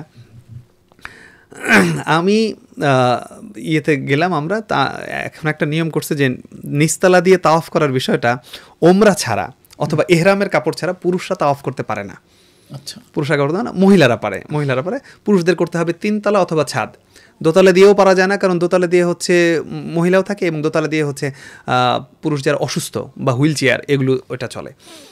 তো 3 তালা দিয়ে আমরা তাওয়াফ করছি এবং 3 তালা দিয়ে অনেক সময় তাতে কোনো সমস্যা নাই, কারণ যেহেতু ওই নিয়তে গেছি 3.99 আমি খেয়াল করেছি আমি প্রায় 4 কিলোমিটার একটা তাওয়াফ, মানে 7 চক্কর দিলে প্রায় 4 কিলোমিটার লেগে যায়। এবং প্রথম দিকে তো এমনও সময় গেছে 75 মিনিটস লাগছে মানে প্রচন্ড একটা তাওয়াফ শেষ করতে। আচ্ছা, মানে একটা তাওয়াফ মানে 7টা চক্কর দিয়ে আসতে প্রায় 75 মিনিটস এরকম বা 70 মিনিটস এরকম। পরবর্তীতে কমে আসে সময়টা এটা। তো ওই জায়গায় যেদিন এরকম বেশ কিছু হলো আমাদের মনের মধ্যে, এবং একদিন এসে আমার ওয়াইফ বলছে যে আমি তো আজকে বাইতুল্লাহ ধরেছি, আমি মাকাম ইব্রাহিম ধরেছি, আমি সব ধরেছি। বললাম কীভাবে তুমি ধরলা এত ভিড়ের মধ্যে, তুমি কীভাবে পারলা? বললা যে আমরা কয়েকজন মহিলা ছিলাম, আমরা 3 জন মহিলা ছিলাম, আমরা খুব ফাঁক ফুকর খুঁজছিলাম যে কীভাবে যাব, তো কোনোভাবেই পারছি না। কিন্তু একটা আফ্রিকান একটা গ্রুপ ছিল, এবং আফ্রিকানরা বেশ মানে সুস্বাস্থ্যের অধিকারী, একদম বেশ শক্তিশালী তারা, তাদের স্ট্যামিনাও বেশ তা ছিল। তাদের কয়েকজন মহিলার পেছনে পেছনে আমরা যাই, যে কাছাকাছি চলে গেছি কিন্তু ধরতে পারছি না কাবাটা, কারণ ওইখানেও প্রচণ্ড ভিড়। তো ওই সময় শুধু বললাম যে আল্লাহ তুমি উনি আমাকে বলছেন যে আল্লাহ তুমি আমাকে ধরার ব্যবস্থা করে দাও, এইখান পর্যন্ত আসো, এখান থেকে ফিরাই নিও না আল্লাহ। তো এই সময় দেখলাম একজন বিশাল জায়গান্টিক একজন মানুষ, আফ্রিকান সম্ভবত, উনি এক হাত দিয়ে এরকম একটা জোরে ঝাটকা দিলেন, ঝাটকা দিয়ে এই বললো যে আমরা তোর তুলনায় লিলিপুট, ছোট ছোট ইশারা দিলেন, ভাষা তো কেউ কারো ভাষা তো কেউ বুঝছি না, মানে জায়গা করে দিলেন। এবং তারা যে ধরে দোয়া করে তখন বললো যে এখন বেরোবো কেমন, এটাও তো চিন্তার বিষয়, কারণ এত চাপাচাপি। বললো আবার আর একটা ঝাটকা দিল মনে হলো, উনি বা আরেকজন মানুষ, আমরা বের হয়ে আসতে পারলাম। তো এই যে বিষয়গুলো মনে হয় এরকম একটা বললে হচ্ছে না। তো এইসব ঘটনা শুনলাম, কয়েকজন মহিলা এসে বললো এটা, তা আমাদের সবার তো মন খারাপ। আমরা মোয়াল্লিম হুজুরের কাছে গেলাম যে এটা কোনো কথা হলো, মহিলারা যে কাবা শরীফ ধরে আসতেছে, মাকাম ইব্রাহিম, মুলতাজিম সব জায়গা ধরতেছে, আর আমরা ধরতে পারছি না, আর কদিন পরে তো আরও ভিড় বেড়ে যাবে, মানুষজন আসতেছে, এখনও তো একটু হালকা হালকা খালি আছে। আচ্ছা, তো সবারই খুব মন খারাপ। তো বললো যে তাহলে ঠিক আছে, আমরা তো এমনি যাবো না, তাহলে আমরা চলে না একটা উমরার বিষয় দিয়ে। তো এই নিয়ে অনেকেই কেউ বলতেছে না এক উমরার মধ্যে আরেকটা করবো না, এই সমস্ত বিষয় নিয়ে।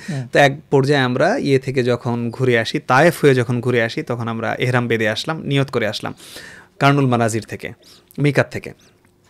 ওই দিন রাতে আবার এই টাইমটাই আমরা পিক করলো যে এই টাইমে আমরা যাব, এবং হুজুর বললেন আমাদেরকে আমরা একটা বক্সের মতো করে ফেলবো, চতুর্দিকে পুরুষগুলো থাকবে আমাদের, আমরা ভিতরে মহিলাদেরকে নিয়ে যাবো, এবং পুরুষরা সব খুব টাইট করে থাকবো যেন অন্য কেউ ঢুকতে না পারে, এবং আমরা এই ফোর্স নিয়ে যেয়ে ইনশাল্লাহ কাবা ধরবো আজকে।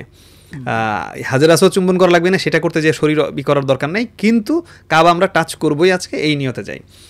তো আমার ওয়াইফ বললো যে আসলে বাস্তবে আমরা পারবো না, কারণ ভারতবর্ষের এই অঞ্চলের মানুষ মানে বা বাংলাদেশি মানুষজন ইন্ডিয়ান সাবকন্টিনেন্টের মধ্যেও আমরা অত্যন্ত দুর্বল প্রকৃতির এটা এইভাবে। আর এটা ইরানিয়ানরা, মিশরীয়রা বা আফ্রিকানরা ওরা যেভাবে মেনটেন করতে পারে, আমি বিশেষত ইরানিয়ানদেরকে দেখেছি এই প্যাটার্নে, যে 4 কোনা বক্স করে, অথবা উজবেকিস্তানিদেরকেও দেখেছি, অথবা ইজিপশিয়ানদেরকেও দেখেছি, তারা যেইভাবে যায় আমরা ওরকম করতে পারি না, ওদের মধ্যে ঢুকতেই দেয় না ওরা কাউকে। কিন্তু আমাদের মধ্যে তো মুশকিল, আমাদের কেউ বৃদ্ধ মানুষ আছে, কেউ কম বয়স্ক আছে, মানে এটার সাথে একটা মেলবন্ধনই তো হয় না ওরকম। তো অনেক কিছু দূর পর্যন্ত আমরা গেলাম। আমি কিন্তু দ্বিতীয় একটা মানে এই ঘটনা, মানে রহমত বলেন, আপনি মিরাকেল বলবেন না, আল্লাহর কুদরত বলেন, হেল্প বলেন, প্রতিটা বান্দার প্রতি যে কীভাবে করে। তো কিছু দূর পর্যন্ত গেলাম, আমার সাথে হচ্ছে আমার ওয়াইফও আছে, তখনও হালকা হালকা একটু পরেই চাপ শুরু হলো। তো তখন কিছু পদ্ধতি আছে যে এইভাবে রাখতে হবে, তাহলে মহিলাদেরকে একটু নিরাপদে রাখা, এইভাবে করে আগাচ্ছি। যেহেতু ওর একটু অভিজ্ঞতা আছে, কয়েকজন মহিলা তাদের অভিজ্ঞতা বেশি, যেহেতু আগে কয়েকবার তারা অসংখ্যবার ওই দিক দিয়ে তাওয়াফ করছে তারা, এবং ধরেছেও। ও বললো যে এবার সব ছুটে যাবে, বুঝছে এই চাপে সব ছুটে গিয়েছে, পারবে না, তুমি আমার সাথে চলে আসো। তো আমরা গেলাম ওইখানে, এদিকে তো দোয়া দূরত্ব পড়ছি, খুব কাছাকাছি চলে গেলাম, একদম হঠাৎ করে দেখলাম প্রচণ্ড ভিড়, কিন্তু হঠাৎ করে দেখলাম যে ফাঁকা হয়ে গেল, সামহাও ফাঁকা হয়ে গেল। কাছে গেছি, কিন্তু কাছে যেও ধরতে পারছি না। কিছু মানুষ মানে যে একবার ধরে ও আর সরতে চায় না ওখান থেকে, সে তো আর সরতে চায় না, সে দোয়া করছে, সে তো দোয়া করছে। এখন কি একটা মুশকিল। পরে আমি একটু জোরে জোরে বলাই শুরু করে দিলাম যে please give chance to others, আমাদেরকে একটু সুযোগ দেন, অন্যদেরকে একটু সুযোগ দেন। তো এই কথা বলে দেখলাম যে 2-1 কালো মহিলা ওনারা সরে গেলেন, আফ্রিকান হয়তো, ওনারা সরে গেলেন। পরে আমি ধরলাম, আল্লাহর রহমতে দোয়া করলাম, এটি করলাম প্রাণ ভরে, তখন তো অন্যরকম একটা আবেগ, সেটাই করলাম। তারপর আস্তে করে বের আসলাম। আবার আমার এটাও মনে আছে, আমরাও যে সরতে একটু দেরি করছিলাম, ওই সময় আমার মনে আছে সম্ভবত ইন্দোনেশিয়ান হবে, ওনারাও দেখি যে কেউ বলতেছিলেন please give chance to others, না আমাদেরও সরে দেওয়া উচিত, কারণ হচ্ছে ওদেরকেও চান্স দেওয়া উচিত। এই ঘটনা আরও যদি কয়েকটা বলি আমি, ওখানে তো যায় মানুষ দোয়া আল্লাহর কাছে ইবাদত করতে, আল্লাহর কাছে চাইতে। আমার এক বন্ধু আমাকে বলে দিয়েছিল যে দেখ দোয়া তো করতে যায় মানুষ, ও ফিনল্যান্ডে থাকে, ও আমার নিয়মিত খোঁজ নিত, ও বেশ পরহেজগার ওই ছেলেটা, ঢাকা ইউনিভার্সিটিতেই পড়া, পরবর্তীতে সেখানে পড়াশোনা করে ওখানেই সে কর্মসংস্থান করেছেন, ওখানেই থাকে। ও আমাকে বললো যে দেখ দোয়া তো অনেক করে, কিন্তু আমাদের উচিত 80% দোয়া রাখা উচিত, আল্লাহ তুমি আমাকে ক্ষমা করে দিও, আল্লাহ তুই ইস্তেগফার পড়া, আল্লাহর কাছে ক্ষমা চাওয়া। এবং সত্যি এটা এটা এটা আমাকে খুব ধাক্কা দেয় যে আসলেই তো, কারণ প্রথম যদি চাওয়া হয় ওই অনেক মানুষ যখন খোঁজ নিচ্ছিল, একটু একটা ছোট্ট ফানি একটা বলি সেটা, কিন্তু ওর মধ্যেও শিক্ষণীয় বিষয় আছে।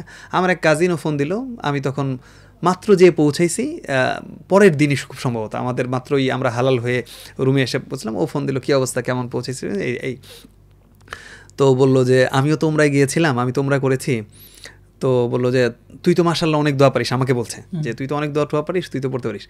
আমি তো দোয়া তো পারি না, গেলাম অল্পক্ষণের মধ্যেই মল্লেম থেকে আমি হারাই গেছি, ছুটে গেছি, আমি তো পারি না। তো আমার বলছিল, তো আমি সূরা ফাতিহা পড়ছি, একটু দোয়া পড়ছি, কুল হুয়াল্লাহ কয়েকটা সূরা পড়ছি, 4-5টা সূরা পারি, আর তো পারি না, আর কি বলবো, 7 চক্কর কি বলবো। আমি আল্লাহর কাছে বলা শুরু করছি, আল্লাহ তুমি আমারে জান্নাত দিয়ে দাও, জান্নাতে তুমি আমার জন্য একটা জান্নাত তৈরি করে দাও। আচ্ছা, এটাই আমি বলছি। একটু পরে আমার মনে হলো না, যদি কিছুক্ষণ আমাকে শায়েস্তা করে সেটা জান্নাত দেয় তাহলে তো হবে না, আল্লাহ তুমি আমার বিনা হিসেবে জান্নাত দিয়ে দিও। আমি সারাক্ষণ এই চক্করে শুধু এইটাই বলছি। এই গল্পটা যখন আমি একজনকে বললাম, সে বললো ও তো আসল দোয়া করছে, যে আল্লাহর কাছে ক্ষমা চাওয়াটাই তো অনেক বড়, মানে ইস্তেগফার, আল্লাহ যদি মাফ করে দেয় এর থেকে বড় জিনিস তো আর কিছু হতে পারে না।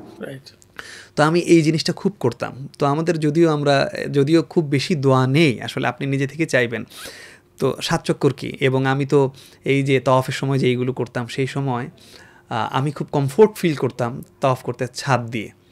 এবং এটা তাহাজ্জুদের পরে, ফজরের আগে যদি সম্ভবত 2টা চক্কর দেয়া, অথবা ফজরের পরে, কারণ তখন ওয়েদারটা ঠান্ডা থাকে এবং ছাদে একটু ভিড় কম থাকে, কম্পারেটিভলি একটু ভালোই কম থাকে ভিড়টা। সেখানে আমার ধীরে স্থিরে আমার মন মতো আমি অনেক দোয়া পরে করে আমি সেই জায়গায় যেটা খেয়াল করেছি, আমি ইস্তেগফারটা অনেক বেশি মানে চেষ্টা করেছি যে আল্লাহর কাছে ক্ষমা চাওয়া। এর প্রতিদানটা যেটা বলার জন্য এই কথাগুলো বললাম, সেটা হচ্ছে আপনি তো নিশ্চয়ই কিছু না কিছু চেয়েছেন, দোয়া করেছেন, আল্লাহর কাছে চাচ্ছেন আল্লাহ এই জিনিসটা তুমি দাও। এর প্রমাণ এমনভাবে আপনার জন্য আসবে, এটা যিনি না যায় তে বুঝতে পারবেন না। মনে হয় কাবা প্রাঙ্গণ পার হয়েও আসি নেই, এমনও ঘটনা ঘটেছে, খবর চলে আসছে, ফোন এসেছে, ওই দোয়া মনে হচ্ছে যে কবুল হয়ে গেছে, মানে ইমিডিয়েট সংকট দূর হয়ে যাচ্ছে। এমনও ঘটনা ঘটেছে যে জিনিসটা আপনার আমি এখন চাইনি, এটা আমার আগের চাওয়া ছিল, আল্লাহর কাছে আগে চাইতাম, আল্লাহ এটা আগে চাওয়া ছিল, এবং ভুলেও গেছি এরকম জিনিস। আমি দেখি সেই জিনিস ফলে আমার সামনে আসতেছে সেই জিনিস। আমি ওই যে বলেছিলাম, আমি যাওয়ার আগে আমাদের মনটা খারাপ ছিল, আমার ছেলেটা একটু অসুস্থ হয়ে যায়, আমার ছেলেটা যে পক্স হয়, ওই ভাই আমাকে বলছিলেন তুমি একটুও চিন্তা করো না, তুমি যাওয়ার পর নিশ্চয়ই বাবা মা তোমরা তো দোয়া করবাই, একদিনের জন্য যদি তুমি শোনো যে একটা অসুখ হয়েছে ওর, একটা দিনের জন্য শুনবে না ওর কোনো অসুখ হয়েছে, তুমি একটা খবরও পাবে না দেখবা, এবং তুমি যাওয়ার সাথে সাথে শুনবা যে ও সুস্থ হয়েছে, এই খবর তুমি পাবা।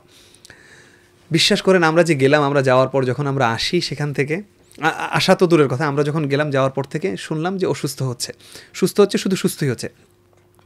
আরও মিরাকুলাস বিষয় হচ্ছে যেটা, আমার মেয়েটা 9 বছরের, স্বাভাবিক, ও কোনোদিন মানে এখনকার যুগের বাচ্চারা তো মায়ের কোলে এইভাবে আদর হয় যে নানি বা দাদি ওরা একসাথে অনেক সময় থাকে, নানি দাদির সাথে তো বাচ্চারা নাতিরা যায়, স্বাভাবিক যায়। এখনকার হচ্ছে যে এমন হচ্ছে যে ওর নানির সাথেই যায় না, তো ওর নানি বলতেছে কি ব্যাপার, তুই তোর মেয়েকে আমার সাথে দিচ্ছিস না, মানে আমার ওয়াইফকে, মানে এইভাবে মায়ের সাথে, মাকে ছাড়া কখনোই থাকে না যারা।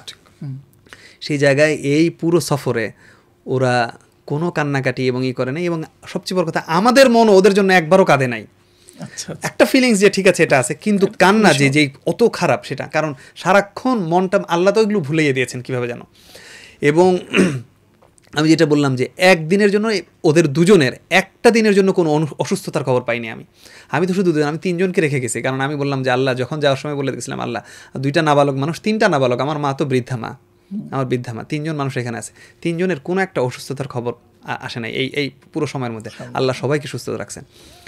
এরপরেও আরও অসংখ্য দোয়া আমি যেটা দেখেছি এই জায়গায়, তাহলে মানুষকে অনুপ্রেরণার জন্য কয়েকটা কথা বলতে হয়। সেটা হচ্ছে, আমি জানতাম এটা যে আল্লাহর কাছে চাইলে সেখানে পাওয়া যায়।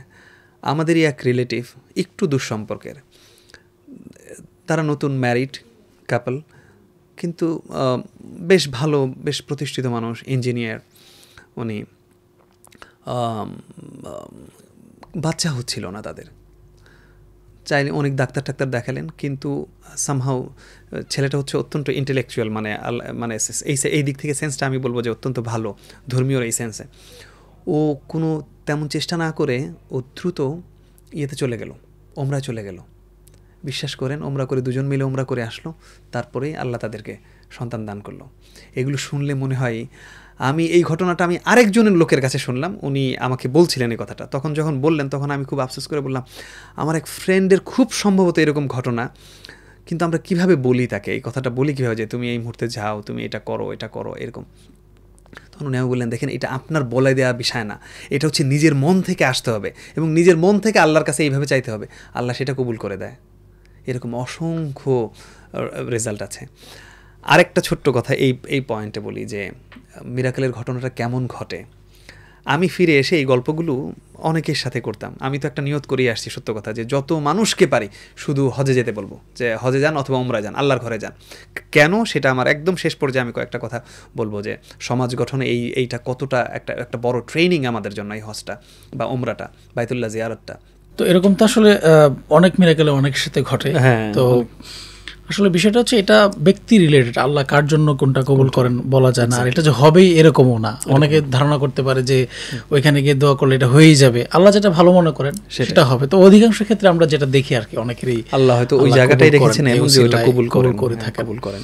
তো আমরা আরেকটা বিষয়, এখন ওইখানে তো আসলে ইবাদত সবটাই গুরুত্বপূর্ণ এবং প্রত্যেকটা ইবাদতে আল্লাহ সুবহানাহু ওয়া তাআলা অনেক গুণ বেশি সওয়াব দান করেন। তো এখানে ইবাদতের আরও কিছু স্পেসিফিক জায়গা আছে যেখানে ইবাদত করলে বেশি মানে এটার গুরুত্ব, সেই সংক্রান্ত আপনার অনুভূতি, আপনার অভিজ্ঞতায় আপনি কোথায় নামাজ পড়েছেন? এক্স্যাক্টলি, সেটা হচ্ছে যে কাবাকে সামনে রেখে নামাজ পড়া, কাবার একদম বাইতুল্লাহর ভিতরে নামাজ পড়া। বাইতুল্লাহতে প্রতি ওয়াক্তে বা প্রতি রাকাতের নামাজে হচ্ছে 1,00,000 রাকাত নামাজের সওয়াব। মানে এটা তো শুনলেই একদম, এবং এটা মানুষকে কতটা অনুপ্রেরণা দেয় এই জায়গাগুলো। এর অসংখ্য জায়গা, অনেকগুলো জায়গা। তাওয়াফের সময় দোয়া কবুল হয়, প্রতিটা জায়গাতেই দোয়া কবুল হয়। আমি এইরকম করে যেমন বলা হয় ওই জায়গায় দোয়া কবুল হয়, আমার কাছে মনে হয়েছে ওইখানের প্রত্যেকটা জায়গাতেই দোয়া মনে হয় কবুল হচ্ছে। কারণ আমার কাছে এমনও মনে হয়েছে যে দোয়াটা করেছি, সেই দোয়া শেষ করে আমি আবু বকর মসজিদ পার হয়ে আসতে পারি নাই, এর মধ্যেই আমি পেয়ে যাচ্ছি যে মনে হয় দোয়াটা কবুল হয়েছে। এই জিনিস কিছু বিষয় আপনি ব্যক্তিগত খবর পর্যন্ত চলে আসে। আমি এখানে আরেকটা বিষয় যদি একটু বলি, সেটা হচ্ছে এমন ছিল যে এই হাজব্যান্ড ওয়াইফের সম্পর্ক অত্যন্ত খারাপ যাচ্ছে, দুজন মানুষের খারাপ যাচ্ছে। তো সামহাউ যাই হোক, খারাপ মানে হচ্ছে একটু বনমানিল, তারা দুজনই আল্লাহর কাছে এমন করে চাইলেন, আল্লাহ তুমি আমাদের বন্ধনকে অটুট করে দাও, আল্লাহ একদম কিয়ামত পর্যন্ত জান্নাতেও তুমি একসাথে রাখি, এমন বন্ধন অটুট করে দাও। উনি বললেন তাদের ফিলিংস, এটা তো ফিলিংসের বিষয়, আল্লাহ মনের পরিবর্তন এমনভাবে করে দেন, এমনভাবে দোয়াটা মনে হলো কবুল হলো। উনি বললেন যে মনে হলো যেন আমি বিবাহিত মানুষের মতো যে অনুভূতি, তার থেকেও বেশি অনুভূতি আমাদের একে অপরের প্রতি তৈরি হয়েছে। মানে এরকম দোয়াগুলো এইভাবে কবুল হয় আমার কাছে মনে হয়েছে। আরেকটা বিষয় আমি যদি একটু বলি, যে ওখানকার ফিলিংসগুলো, যখন আপনি নামাজ পড়ছেন, খুব অপেক্ষা ছিলাম যে সুদাইসি কখন আসবেন, আল্লাহ সুদাইসি উনি নামাজ পড়াবেন, তারপর হচ্ছে ওনার তেলাওয়াত শুনবো। তারপরে আরও ইয়াং যিনি শেখ দোসারি যিনি উনি নামাজ পড়ালেন। নামাজের মধ্যে মনে হয় যেন, কারণ যদিও এটা শর্ট, এটা কিয়ামুল লাইল না, নামাজ তো আমরা তেলাওয়াতের এটা পাই হচ্ছে মাগরিবে, এশায় আর ফজরে একটু বড় পরে, তাও খুব বেশি বড় না, যেহেতু জামাত অনেক বড় এগুলো। তো আমার মনে আছে যে তারপরেও বাংলাদেশের নরমালি নামাজের চেয়ে নামাজের প্রত্যেকটা স্টেপটা অনেক সুন্দর, কিন্তু আমরা ফিল করছিলাম আল্লাহ তেলাওয়াতটা আরেকটু লম্বা করতো, দোসারি টান দিচ্ছিলাম, আল্লাহ আরেকটু টান দিতেন, উনি সর্বোচ্চ স্কেলে উঠাতেন তার টানটা, মানে কলিজাটা ভরে যায়। কি সাউন্ড সিস্টেম, মনে হয় যেন প্রতিটা জায়গা থেকে আমি একরকমই পাই। আরেকটা কথা আমি এখানে বলতে যদি না বলি, তাহলে এমন মনে হচ্ছে যেন ওই জায়গাটায় গেলে জীবন্ত কোরআনের যে নির্দেশনা, কোরআনের কথাগুলো যে এই সমাজেও মনে হয় যেন এখনও আল্লাহ বলে দিচ্ছেন, এখনও এই সমাজের জন্য প্রযোজ্য, এটা আপনি অনুভব করবেন। কেমন সেটা? কোরআন শরীফে আছে আওয়ালাম ইয়ারাউ আন্না জাআলনা হারামান আমিনান, এই আয়াতে পরিষ্কার বলা আছে তুমি কি দেখো না এই হারামকে আমি কিভাবে নিরাপত্তা শহর করেছি, যখন যেই মুহূর্তে সমগ্র বিশ্বে তার আশেপাশে সমস্ত জায়গায় মানে পৃথিবীতে অন্যান্য জায়গায় চুরি হচ্ছে, ডাকাতি হচ্ছে, ছিনতাই হচ্ছে, রাহাজানি হচ্ছে, ধর্ষণ হচ্ছে, খারাপ কাজ হচ্ছে, হেন খারাপ কাজ নাই এটা হচ্ছে না, কিন্তু আমান দাখালাহু কানা আমিনান, যখনই তুমি এই বাইতুল্লাহ প্রবেশ করছো, যখনই তুমি হুদুদে হারামের ভিতরে প্রবেশ করছো, এই মক্কার সীমানায় প্রবেশ করছো, তখন তুমি দেখবা তুমি নিরাপত্তা লাভ করবে। এটা আপনি পরতে পরতে উপলব্ধি করতে পারবেন। আপনারও হয়তো অভিজ্ঞতা আছে, যারা দেশ বিদেশে বিভিন্ন জায়গায় ঘুরেন গিয়েছেন, সস্ত্রীক বিভিন্ন জায়গায় গিয়েছি, আপনি দেশের বাইরে যেহেতু মানে আপনি সহ রাত্রেবেলা বাইরে বেরোতে আপনার একটু ফিল করেন, আনইজি ফিল করেন, গ্রুপ বেঁধে যায়। আর সেখানে যে মহিলারা নিজে একাকী বের হয়ে যাচ্ছে, হয়তো তুই একজন সঙ্গী সাথী নিয়ে তারা বের হয়ে যাচ্ছে, নামাজ পড়তেছে, নামাজ শেষে চলে আসতেছে। আপনি যদি মুজদালিফার কথাটা চিন্তা করেন, আল্লাহ আল্লাহ আল্লাহ, আমি যদি সেই জায়গাটায় যে আপনি কিছু স্থানের কথাগুলো বলেছিলেন, আমাদের যেটা মনে আছে পরিষ্কার যে 7 তারিখ রাতে, আসলে 8 তারিখে যাওয়ার কথা কিন্তু 7 তারিখ রাতে নিয়ে যায়, যেহেতু এটা সৌদি সরকার ওই মুহূর্তে অর্গানাইজ করে এই সময়টা। এই সময়ের কিছু কথা যদি আমি আরও দু একটাই বলি, যে আমি ব্যক্তিগত জীবনে মানে হচ্ছে খাবার নিয়ে খুব মানে ছোটবেলা থেকেই ডিস্টার্ব করি, যে আমি এই খাবার খাই না, এটা খাই না, এটা বেছে খাই, ওটা খাই, এবং এই খাবার টেস্টি হয় নাই, শুধু ভুল ধরা এটা।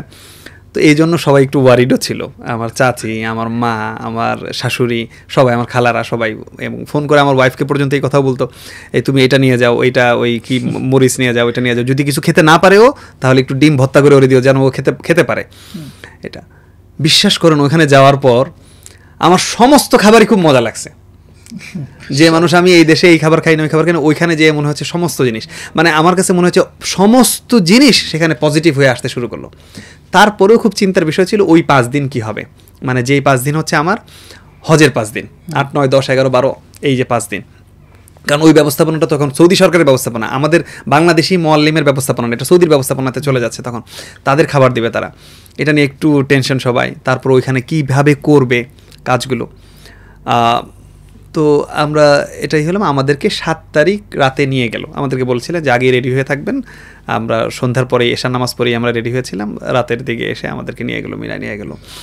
তো মিনায় যাওয়ার পরে সেখানে কিছুই, সেই কয়দিনের জন্য তো হচ্ছে শুধু আল্লাহর কাছে দোয়া করাই ইবাদত, এটাই হজের যে প্রধান যে বিষয়গুলো। তো মিনায় আমরা থাকলাম, মিনাতে অত্যন্ত চমৎকারভাবে আমরা যেইভাবে নামাজ পড়া, ইবাদত করা, দোয়া দুরুদ করা সব কিছু করলাম। দেন হচ্ছে পরের দিন রাতে আমাদেরকে নিয়ে গেল আরাফার উদ্দেশ্যে, আরাফাতে চলে গেলাম আমরা বেশ রাতে। এই দুটো ট্রিপই ছিল গাড়িতে করে নিয়ে গেল আমাদেরকে, মানে আপনার ওয়ে নাই, আপনাদের গাড়িতে করেই যেতে হবে অথবা ট্রেন, মানে এই ব্যবস্থা এটা পুরো সরকার থেকে অর্গানাইজ। আরাফাতে যায়, এখন আরাফাত তো ইয়াউমে আরাফা, আল হজ্জ আরাফা, হজই হচ্ছে আরাফা, একদম ওই 9 তারিখ যেটা উকুফে আরাফা আপনাকে থাকতেই হবে। তো আমরা সারাদিন সেখানে, এবং ওইখানে তো চমৎকার একটাই, এবং ওইখানে ব্যক্তিগত দোয়া, আমলই হচ্ছে ব্যক্তিগত দোয়া। তো তারপরেও সামষ্টিক দোয়া হয়, যে দোয়া করেছে একটা দোয়া হয়েছিল সামষ্টিক, ওইখানে তেমন কোনোই নাই, কারণ ওই দিন আমাদের হুজুর বললেন যে না, আজকে কোনো ওয়াজ নসিহত এত কিছু না, আমরা ব্যক্তিগত আমল করব। তো অনেকেই হয়তো পারেন না, তাদেরকে ব্যক্তিগত নিয়ে তিনি আমল করছিলেন, এবং শেষে একটা দোয়া করেছিলেন। এই দোয়াটাই আমাদের সকলের কলিজা ভরে গেছিল, মানে এরপরে তো তারপরে তো মানুষ বাইরে বের হয়ে অবস্থাটা হয় এমন, দোয়া করতে করতে আল্লাহর কাছে কাঁদতে কাঁদতে গলা ভেঙে যায়, মানুষ কাঁদতে কাঁদতে তার শরীর দুর্বল হয়ে পড়ে, এছাড়া আর কোনোই নাই, আপনার শরীরে অদম্য শক্তি আপনি পাবেন। বলা হয়েছে যে জিনিসগুলো আমরা ভয় পেয়েছিলাম, যে এই যে যাওয়া হবে, তাহলে আরাফা থেকে তার পরের ধাপটা হচ্ছে মুজদালিফা, আরাফা থেকে মুজদালিফায় যাব। আচ্ছা ওকে ফাইন, আরাফা থেকে কিন্তু যাবেন কিভাবে, যাওয়ার পরটা তো সবাই ট্রেকিং করে, যে এখন শুরু হবে পায়ে হাঁটা। এখানে অপশন হচ্ছে 3টা অপশন, আপনি বাসে যেতে পারেন আরাফা থেকে মুজদালিফা, আপনি ট্রেনে যেতে পারেন, আপনি পায়ে হেঁটে যেতে পারেন। আমাকে সবাই এখন আমাদের যিনি মুআল্লিম উনি বললেন যে আমি পায়ে হেঁটে করব, আমি পায়ে হেঁটে যাব। কয়েকটা কারণ, এক হচ্ছে পায়ে হেঁটা সবচেয়ে নিরাপদ আরামদায়ক, রাসূলুল্লাহর সুন্নত। 2 হচ্ছে আমি যে মসজিদে মাশআরুল হারামের কাছে আমি থাকবো, কোরআনের আয়াত আছে একদম পরিষ্কার যে তুমি মাশআরুল হারামের এসে এখানে তুমি একটু বিশ্রাম করো মুজদালিফার এই জায়গাটায়। তা আমরা যদি গাড়িতে যাই, আমরা যদি ট্রেনে যাই, মসজিদে মাশআরুল হারামের কাছে আমরা আসতে পারবো না। আচ্ছা, কিন্তু বয়স্ক মানুষ কিছু আছে, বৃদ্ধা মহিলারা আছেন, আবার কারো সাহসে কোলায় না, কেউ বয়স্ক মানুষকে গাইড করছেন, তিনি হুইল চেয়ার টানছেন, সুতরাং তখন ভাগ হয়ে গেল এবং অধিকাংশ মুআল্লিম তাদেরকে নিয়ে এবং আমাদের সাথে গাইড দিয়েছিলেন, আমাদের এজেন্সি থেকে প্রায় 5-6 জন গাইড দিয়েছিলেন, এই গাইডদেরকে ওদের সাথে দিয়ে দেওয়া হলো। আমাদের সাথে শুধু 2 জন মুআল্লিম থাকলেন, মানে এনারা বললো এবং আমাকে বললেন যে তুমি কি পারবা কিনা আমার সাথে, যেহেতু ওনার খুব ব্যক্তিগত সম্পর্ক। আমি বললাম হ্যাঁ আমি পাবো। কি বললো যে তুমি ইন ডিসিশন আছো, you are thinking about your wife, মানে তুমি কি তোমাকে এটা নিয়ে ভাবতেছো যার জন্য তুমি যেতে চাচ্ছ কি? আমি বললাম না আমি যাবো, অবশ্যই যাবো, হেঁটে যাবো। কিন্তু লোকজন ওই গুগলে ট্র্যাকিং করতেছিল আগে থেকেই হোটেলে থাকতেই। তাহলে আরাফা থেকে মুজদালিফার দূরত্ব কত? কেউ বলতেছে 12 point something, 14 point something, 15 point something, এটা হাঁটা যাবে না, কিলোমিটার, সব কিলোমিটার। যদি এটা হয় তাহলে তো হাঁটা যাবে না, তাহলে আমাদেরকে ওই দিন গাড়িতে যেতে হবে। কারণ 10 তারিখে, এটা তো 9 তারিখের ঘটনা, 9 তারিখে সন্ধ্যার পরের ঘটনা, 10 তারিখে তো হাঁটতে হবেই, সুতরাং আগের দিন যেন আমরা না হাঁটি। কিন্তু হুজুর আমাদেরকে বললেন যদি আমার সাথে যেতে চাও আর নাহলে কিন্তু দেখা হবে না, কারণ আমাদের ফিরতি একদম 10 তারিখ কাবা যে বা হোটেলে ফিরে দেখা হবে, এছাড়া দেখা হবে না। তা আমি বললাম না আমরা যাব, আমরা অল্প কিছু মানুষ, আমার মনে হয় আমাদের পুরো এন্টায়ার কাফেলার 30%-এর মতো হবে, 25 to 30% আমরা গেলাম, ইয়াংরাই মূলত 4 জন কি 5 জন মহিলা, 5 জন মহিলা মনে হয় গেলো, আমার ওয়াইফও থাকলো। আমরা এই পুরো পর্ব সমস্ত কিছু পায়ে হেঁটে করেছি, এটা আরেকটা তৃপ্তির জায়গা। এই কাজটা করার জন্য আপনার ইয়াং বয়স দরকার, ইয়াং বয়সটা দরকার এই সময়। আচ্ছা এখানের সুবিধাটা কি? আমরা ইয়েতে রওনা দিলাম, আমরা 8:30টার মধ্যেই আমরা মুজদালিফায় উপস্থিত। কিন্তু যারা বাসে যাচ্ছেন অথবা ট্রেনে যাচ্ছেন তারা তো অনেক সময়, দীর্ঘ সময় ওয়েট করতে হচ্ছে। আমার চাচা আমাকে ঢাকা থেকে ফোন দিয়ে, তার আগে সিরিয়াল আছে, হিউজ সিরিয়াল, মেট্রোতে যাচ্ছে, ট্রেন মানে হচ্ছে মেট্রোর হিউজ লাইন। গত বছর, এর আগের বছর মানে 24 আমার চাচা করে আসলেন, উনি ওই মেট্রো স্টেশনেই উনি অসুস্থ হয়ে পড়েছিলেন, বিকজ লাইনে থাকতে ওয়েট করতে করতে 7টার সময় উনি লাইনে দাঁড়িয়েছেন, উনি 12টার সময় ট্রেনে উঠছেন, প্রচন্ড ভিড়, 4-5 ঘন্টা ওয়েট করতে হচ্ছে। তারপরে আমি অনেককে দেখলাম, আমরাও দেখেছি যে আমরা যখন মুজদালিফা ত্যাগ করছি জামারার উদ্দেশ্যে 10 তারিখ ভোরে, সেই সময় দেখছি অনেক মানুষ দৌড়ে, মানে তখন এসে দৌড়ে মুজদালিফা আসতে, কারণ মুজদালিফা অবস্থান করতে, রাত্রি যাপনটা করতে হবে, এই জন্য জাস্ট শুধু এখন অবস্থান করার। তাহলে ওই হেঁটে আসাটা খুবই, হেঁটে আসার যারা আমি এরা এই অনুষ্ঠান যারা দেখবে, এর মধ্যে হয়তো ইয়াং মানুষ যদি দেখে, অনেক মানুষ আছে তারা হচ্ছে ভ্রমণ পিয়াসু, টুরিস্ট পাগল, অনেক মানুষ আছে। তাদেরকে বলতে যাই, আচ্ছা একদিকে তো আমি আল্লাহর ইবাদত করতেছি, আমার উদ্দেশ্য হচ্ছে সেটা, 2 হচ্ছে সৌদি আরবের যে নান্দনিক সৌন্দর্য, পাহাড়ের যে সৌন্দর্য, এইটা তো আপনার দেখা হয়নি এইভাবে হেঁটে। আপনাকে নিয়ে ঘুরিয়েছে, জিয়ারায় যখন গিয়েছেন আপনাকে গাড়িতে করে নিয়ে গিয়েছে, গাড়িতে করে আপনি গিয়েছেন বিভিন্ন জায়গায়, আপনি গাড়িতে করে গিয়েছেন, এসি গাড়ির মধ্যে ছিলেন, আপনি টের পাননি। কিন্তু এই নান্দনিক সৌন্দর্যটা দেখতে হলে এই আরাফা থেকে মুজদালিফায় যে হেঁটে যাওয়ার পথটা, এটা অনেক সুন্দর, কারণ আপনি সন্ধ্যার পরে যাচ্ছেন, মৃদুমন্দ বাতাস, হ্যাঁ গরম থাকলেও মৃদুমন্দ, ওই সময় একটু জেন্টেল ব্রিজ, মৃদুমন্দ বাতাস বইতে থাকে, সেই সময় আপনি হেঁটে যান। আমি যখন হাঁটা শুরু করলাম, এই যে ভয় দেখিয়েছিল যে 12 সামথিং, হুজুর আমাদেরকে বলছেন না, হুজুর বললেন তুমি কিলোমিটার শুনলে অযথা ভয় পাবে, দরকার নাই শোনার। তো কিছু দূর হাঁটার পরে আমি একটা বড় সাইনবোর্ড দেখলাম, সেখানে লেখা মুজদালিফা 6.5 কিলো। আমার আরে 6.5 কিলো, আর এত ওয়ারিড হচ্ছি আমরা, এটা তো কোনো বিষয় না। যাই হোক, যদিও ক্লান্ত শ্রান্ত সকলেই, কিন্তু তারপরেও আলহামদুলিল্লাহ আমরা, এবং আমরা 8:30টার মধ্যেই মুজদালিফায় এসে পৌঁছালাম। এই জায়গায় এসে আমাকে এই কথাটা বলতেই হয় এখন যে এবারের হজ ব্যবস্থাপনাটা সৌদি সরকারের অসাধারণ ছিল। মুজদালিফা আসার আগে আমাদের বেশ কিছু প্রস্তুতি ছিল, যে আমরা একটু পার্টি কিনেছি, কারণ ওইটা তো সবাই জানেন মুজদালিফায় হচ্ছে রাত্রি যাপন, এবং একদম কোনো সামিয়ানা নাই, কিছু নাই, একটা খোলা আকাশের নিচে একদম এই ময়দান, এবং গুড়ি ছিল সেটাতে, নুড়ি পাথর হয়তো পড়ে আছে সেই জায়গায় থাকতে হবে, এটা আমাদের জানা সবার। তো একই রকম সেটাই আছে। কিন্তু মুজদালিফায় যখন পা রাখার সাথে সাথে দেখলাম একটা ঢালাই দিয়েছে পুরো মুজদালিফা ময়দানটা। আমরা ওইখান থেকে হেঁটে তো মসজিদে মাশারুল হারামের কাছাকাছি আসলাম, একদম মাশারুল হারামের ওইখানে এসে আমরা ঈশার নামাজ পড়লাম, ফজরের জামাত পড়লাম আমরা ওখানে। আচ্ছা, তো আমরা যখন দাঁড়ালাম দেখি একটা ঢালাই, উপরটা হচ্ছে ক্রিম কালারের এনামেল পেইন্টের মতো, আর এর ভেতরে এমন কিছু দিয়েছে যেটা বাম্পিং, মানে সফট জাম্প করছে। আমরা পা তুলে একটু লাফালাফি করলাম, দেখি তারে লাফালাফি করছে, মানে কোনো মানুষ যদি কোনো কিছু নিয়ে নাও আসে, চাদর টাদর কিছু না নিয়ে আসে, এমনি শুয়েও যেন সে কাটাতে পারে, এরকম একটা ব্যবস্থাপনা করে দিয়েছে, একটু সফট ছিল। এখানে ওয়াশরুম ব্যবস্থাপনা ভালো ছিল, অসংখ্য ওয়াশরুম ছিল, এবং আরাফা থেকে মুজদালিফায় হেঁটে আসার পথেও অসংখ্য ওয়াশরুম ছিল। দুধারে প্রচুর খাবার ছিল মানুষের জন্য, সৌদি সরকারের পক্ষ থেকে প্রচুর, যে আপনি নিয়ে শেষ করতে পারবেন না। পরবর্তীতে সব কিছু মানুষ ইয়েতে ফেলে রেখে আসে, নিতে পারে না আর, মুজদালিফায় ফেলে রেখে আসে। এখন মুজদালিফায় আপনার কাজ কি? অনেকেই বলতেছে হুজুর আমরা কি করব, সারা রাত ইবাদত করবো, আজকে কি তাহাজ্জুদ পড়বো না? এরকম বললো না, আজকে ইবাদত না, এখানে আপনার কাজ হচ্ছে ওই জামারার জন্য, কালকের জামারার জন্য আগামী 3 দিন যে পাথর সংগ্রহ করেন, পাথর সংগ্রহ করে এরপর আপনি ঘুমানো কাজ। এখন অনেকে হয়তো ইতস্ত বোধ করবে যে আমি এই খোলা ময়দান, আপনার ওই পাশে হয়তো মহিলারা আছে, এই পাশে অন্য দেশের মানুষ, সব তো মানুষ আর মানুষ, এখানে আপনি ঘুমাবেন। আপনার শোয়ার সাথে সাথে এমন ঘুম আপনার আসলো, আল্লাহ এমন প্রশান্তির ঘুম দিল, আমি একদম মনে হলো যেন ফজরের জাস্ট একটু আগে যে সময় উঠে অভ্যস্ত এখানে যাওয়ার পরে তাহাজ্জুদের যে অভ্যস্ত, ঠিক সেই সময় ঘুমটা ভেঙে গেল। আমরা এই করলাম। তো এই জায়গায় যতটুকু আল্লাহর কাছে চাওয়ার দোয়া আমরা করলাম। পরের দিন সকালে বের হলাম আমরা উদ্দেশ্যে 9 তারিখ থেকে। এরপরে যদি আমরা বলি সেটা হচ্ছে যে মুজদালিফা থেকে জামারার উদ্দেশ্যে 10 তারিখ সকালে, যেটা ইয়ামুন নাহার 10 তারিখ, এই দিন আমরা আসা শুরু করলাম। এখানের প্রতিটা জায়গায় একটা কথা এখানে চলে আসতেছে, বলে ফেলা উচিত। হজে যাওয়ার ক্ষেত্রে প্রস্তুতির ওই জায়গাটায় আমার এখনকার উপলব্ধি দুটো বিষয়, যদি আমি এটা চিন্তা করে তখন যাইনি, আমি কোনো এজেন্সির কাছে যাইনি, আমি গিয়েছিলাম, আমার পরিচিত একজন আলেম ছিলেন, আমার ইচ্ছা ছিল আমি তার সাথে হজ করব, আমার ইচ্ছা ছিল এটা, তো আমি তার সাথে গিয়েছি এটা। কিন্তু ওখানে যাওয়ার পর এটাও যেমন প্রয়োজন, এটা খুবই গুরুত্বপূর্ণ যে মুআল্লিমকে হতে হবে খুব sincere means in which sense sincere means হচ্ছে আমার বিষয়গুলো যেন উনি অনুধাবন করতে পারেন, বুঝতে পারেন। কেমন সেটা? উনি হয়তো 10 বার করেছেন, 12 বার করেছেন, কেউ 22 বার করেছেন, 20 বার করেছেন, উনি হজ করেছেন, কিন্তু আমার জন্য তো প্রথম হজ। আমার যে আবেগ, আমার যে ইমোশন, আমার যে অনুভূতি, এটা যেন উনি ধারণ করতে পারেন, এই জিনিসটা, এই সিনসিয়ারিটা দরকার। আমি সেটা পেয়েছি, এরকম একজন আলেমের সাথে আমি গেছি। কেমন সেটা? আমরা যখন যাচ্ছি উনি আমাদেরকে গাইড করছেন, আমরা দেখছিলাম উনি খুব কষ্ট করছেন। তারপর আবার একটা মাইকও ক্যারি করছেন আমাদের সবাইকে একসাথে রাখার জন্য। তারপর এখানে দোয়াগুলো বলছিলেন, কারণ উনি আমার বলছিলেন দেখো সবাই তো আর দোয়া তোমার মতো মুখস্থ হয়তো নাই সবার, একটু বলে দিলে তাদের জন্য সুবিধা হয়, তারা আমার সাথে উচ্চারণ করে। একটা জায়গায় এসে ওই 10 তারিখ সকালে একটা জায়গায় এসে সেখানে হচ্ছে আপনার লাব্বাইক আল্লাহুম্মা, এই যে তালবিয়া যে পাঠ করছে, তালবিয়া শেষ হয়ে যাবে আজকে। উনি তখন খুবই করে, তখন ওনারও কণ্ঠ প্রায় ভেঙে আসছে, গলা প্রায় ভেঙে আমাদের গলা ভেঙে গেছে। তো উনি বলছিলেন যে এবার শেষবারের মতো আবার একটু জোরে পড়েন, আর অল্প কিছু 2-3 মিনিটের মধ্যে আমাদেরই শেষ হয়ে যাবে, 5 মিনিটের মধ্যে আমাদের তালবিয়া পড়া শেষ হয়ে যাবে, এই জায়গা ক্রস করবো, 1 বছরের জন্য তালবিয়া শেষ, আর তালবিয়া পড়া হবে না। তারপরে শুরু হয়ে যাবে আল্লাহু আকবার, আল্লাহু আকবার, লা ইলাহা ইল্লাল্লাহু, আল্লাহু আকবার, এইটা যেটা সেটা, কারণ এরপরে আরই নাই। আরও কিছু অন্যান্য দোয়া আছে জামারায় যাওয়ার পরে যে দোয়াগুলো। তো এটা কোন জায়গায়?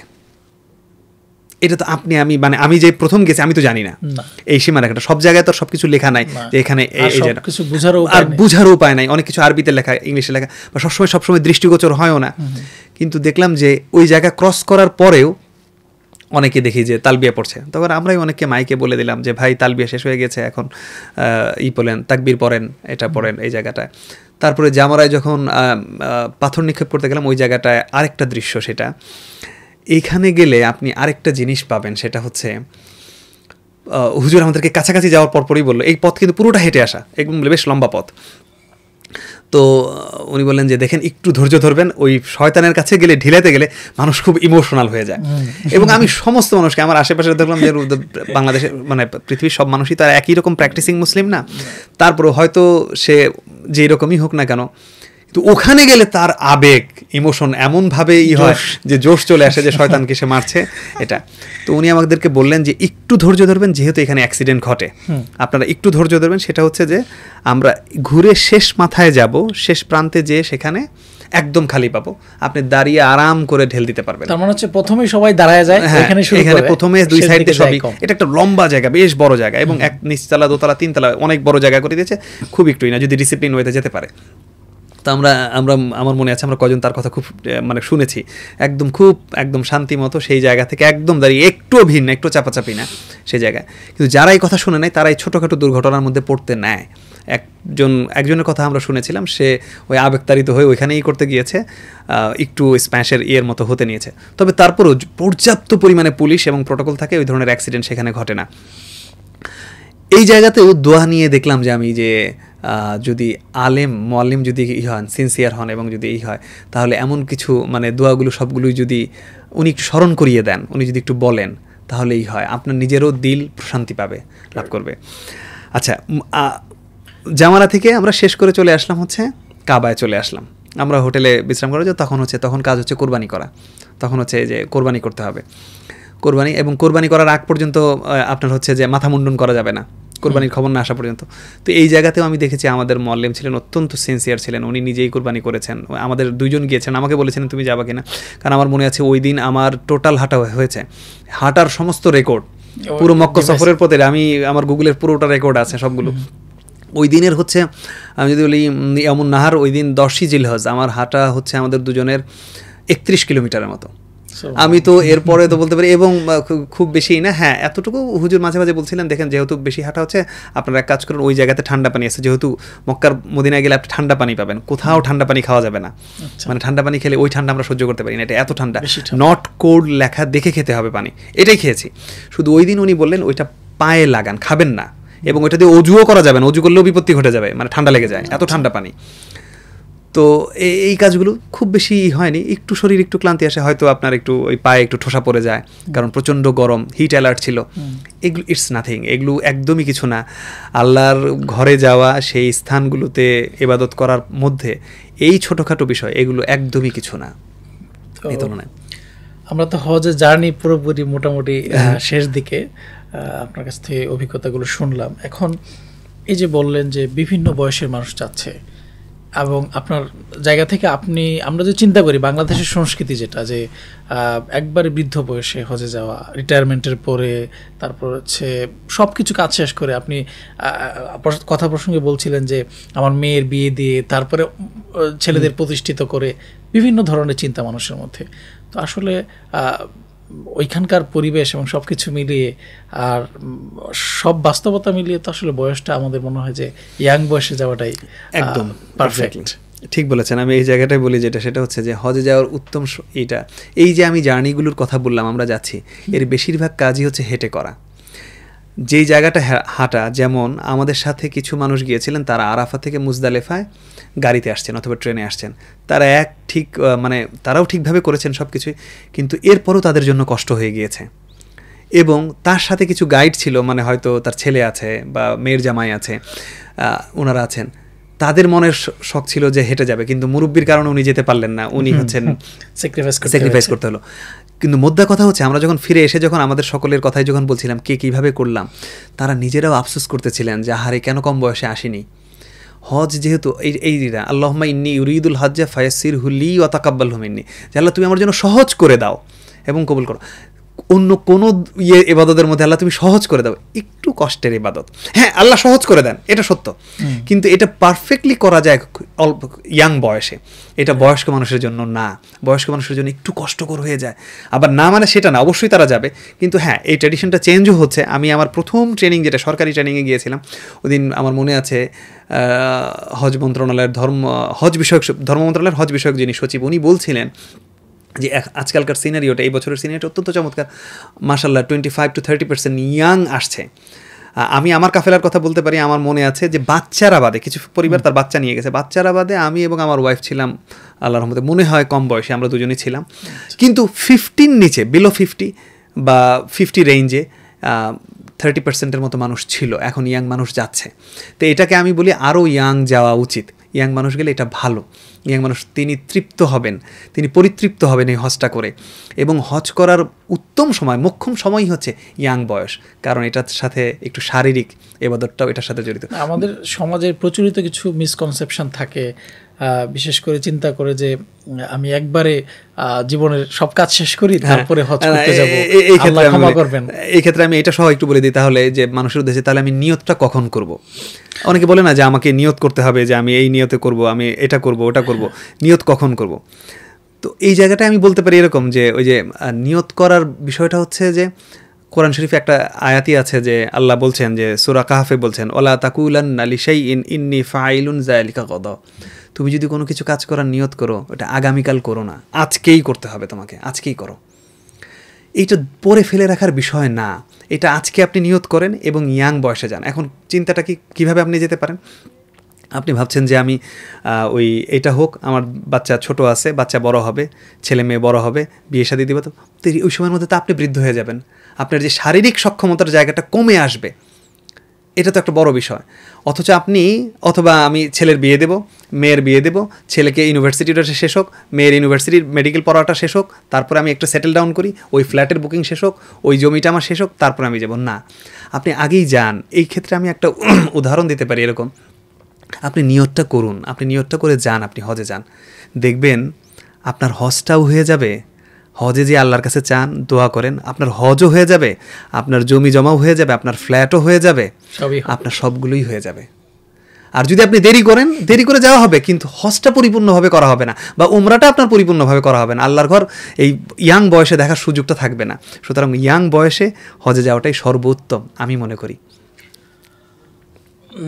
আমরা ইনশাল্লাহ আশা করছি আমাদের যারা ইয়াং যারা দর্শক আছেন সবাই নিয়ত করবেন ইনশাল্লাহ, আমি সহ, আল্লাহ যেন আমাদেরকে সেই তৌফিক দান করেন। আমরা একবার আলোচনার শেষ দিকে আসছি। তো এখন আমরা যদি একটু বাংলাদেশ থেকে এজেন্সি ছাড়া খুব কম সংখ্যক মানুষের হজে যায় বা যাওয়ার সুযোগ আছে, তো সে জায়গায় এজেন্সি, তারপরে খরচ এবং মুয়াল্লিম, এই সংক্রান্ত আপনার অভিজ্ঞতা এবং পরামর্শ আমরা শুনব। আচ্ছা, খরচের বিষয়টা যদি আমি বলি, আমি খরচটার ক্ষেত্রে এতটুকু বলতে পারি যে যখন হজের নিয়ত করব তখন নিয়তটা রাখা উচিত আমি আল্লাহর ঘরে যাচ্ছি ওইখানে যেন আমি সর্বোচ্চ খরচটাই করতে পারি সেই জিনিসটা। তারপরেও খরচের তো একটা হিসেব রাখতে হয় যে আমাদের কি বিভিন্ন ধরনের প্যাকেজ আছে, বিভিন্ন ধরনের। হ্যাঁ, এটা ঠিক যে আমাদের দেশের কনটেক্সট যদি বলি তাহলে একটু এটা রেটটা বেশি এবং ডে বাই ডে এটা কঠিন হচ্ছে, কঠিন থেকে কঠিনতর হচ্ছে। এটার জন্য আমাদের দেশের সরকার না বা আমাদের দেশের কাঠামোর চেয়েও সৌদি আরবের অন্যান্য মানে বিষয়গুলো হচ্ছে খুবই এক্সপেন্সিভ।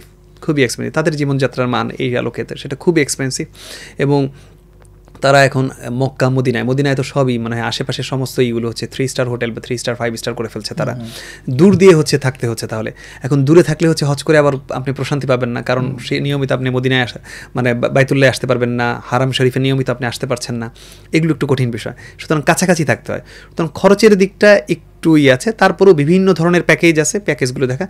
আর আমি ওইখানে যাওয়ার কারণে, ভাষাগত কিছুই থাকার কারণে, সুযোগ থাকার কারণে আমি প্রায় 30 থেকে 35টা দেশের মানুষের সাথে আমি কথা বলেছি। এবং আমি তাদের ওইখানে লিবিয়া থেকে আসতে কেমন খরচ হয়েছে, ইন্দোনেশিয়া থেকে আসতে কেমন খরচ হয়েছে, খুব বেশি যে ডিফার করে তা না, বরং অনেক দেশের থেকে বাংলাদেশে কম আছে, এটা সত্য। তবে হ্যাঁ, আমাদের থেকে ইন্ডিয়া এবং পাকিস্তানে কম আছে এটা। যদিও ইন্ডিয়াটার মধ্যে আবার অনেক কিছু বিষয় আছে যেটা খাবারটা হয়তো তার সাথে নাই, হোটেল রেন্টটা তাকে আলাদা করে নিতে হচ্ছে। আবার পাকিস্তানেরটা দেখলাম অনেক সুযোগ সুবিধা তাদেরকে দিচ্ছে। সুতরাং আমাদেরটা তাদের চেয়ে খুব বেশি তা না। আমি চাইবো যে বাংলাদেশ সরকার যদি আরও কমাতে পারে এটা আরও ভালো, আরও কমাক, যেন আমাদের দেশ থেকে বেশি সংখ্যক মানুষ হজ করতে যেতে পারে। বিমান ভাড়াগুলো আরও কমানোর চেষ্টা করুক। এবছর কিছুটা কমিয়েছে, সামনে আরও কমানো হোক। দ্বিতীয়ত যেটা বলবো, যে আমি ইতিমধ্যেই বলেছি, মুয়াল্লিমকে হতে হবে। আপনি ভালো মুয়াল্লিমের সাথে যাবেন। ভালো মুয়াল্লিম, এখন আমি বলতে পারেন যে তাহলে ডেফিনেশনটা কি? অনেক রকম ডেফিনেশন হতে পারে। আমি এতটুকু ফিল করি বা অনুভব করি, আমি অসংখ্য আলেমকে দেখেছি। এবার বাংলাদেশের অসংখ্য নামজাদা আলেমদেরকে দেখেছি। আমি একেবারে সমস্ত ঘরানার বড় বড় আলেমদেরকে দেখেছি। অনেকের সাথে আমি ছবিও তুলেছি, অনেকের সাথে আমি নামাজ পড়েছি। আমার জায়নামাজ বিছিয়ে দিয়ে একসাথে নামাজ পড়েছি। আমার সেই সৌভাগ্য হয়েছে। আমার খুব ভালো লেগেছে। তাওয়াফের সময় দেখা হয়েছে।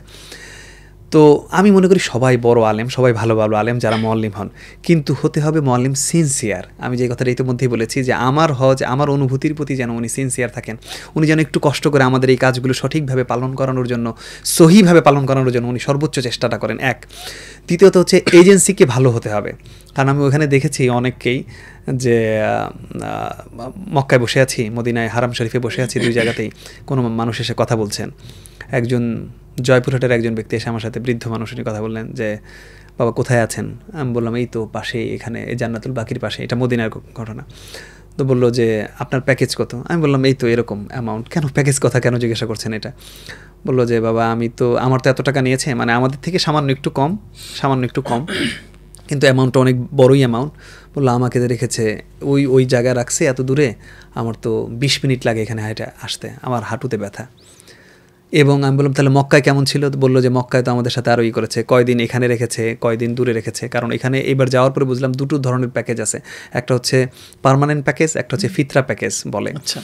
তো এটা এখন যারা প্রথম যাবেন তারা তো জানেন না, যদি এজেন্সি সুন্দর করে না বলে দেন, সেটা হচ্ছে হ্যাঁ আপনাকে বলে দেখ, তারপর আপনি যান ফিতরা প্যাকেজে, সমস্যা নেই। আপনাকে বলে দেওয়ার পরে যদি আপনি জান যে আপনাকে দূরে রাখা হবে, সেটা কিন্তু বলা হচ্ছে কাছে রাখবে, কিন্তু রাখছে দূরে, তখন তো মানুষটা তো মানে নিয়মিত বাইতুল্লাহ আসতে পারছে না।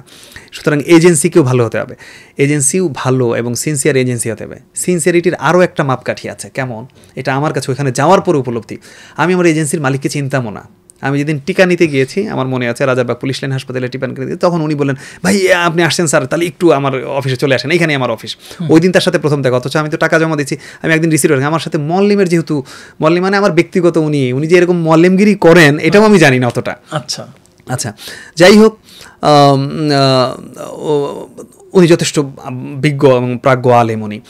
তো আমি ওই দিন যখন গেলাম ওনার সাথে, ওদিনই আমার ওনার বেশ কিছু কথা শুনে মনে হলেন যে না, এই এজেন্সির মালিক ইনি অত্যন্ত ভালো, অত্যন্ত ভালো এবং সিনসিয়ার। উনি হাজিদের সেবা করার নিয়ত। উনি আমাকে যখন এই কথা বললেন, দেখেন আমার অনেক ব্যবসা আছে, আমার অনেক ব্যবসা, আল্লাহ আমাকে অনেক দিয়েছে, আমি 20-22 বছর ধরে করছি।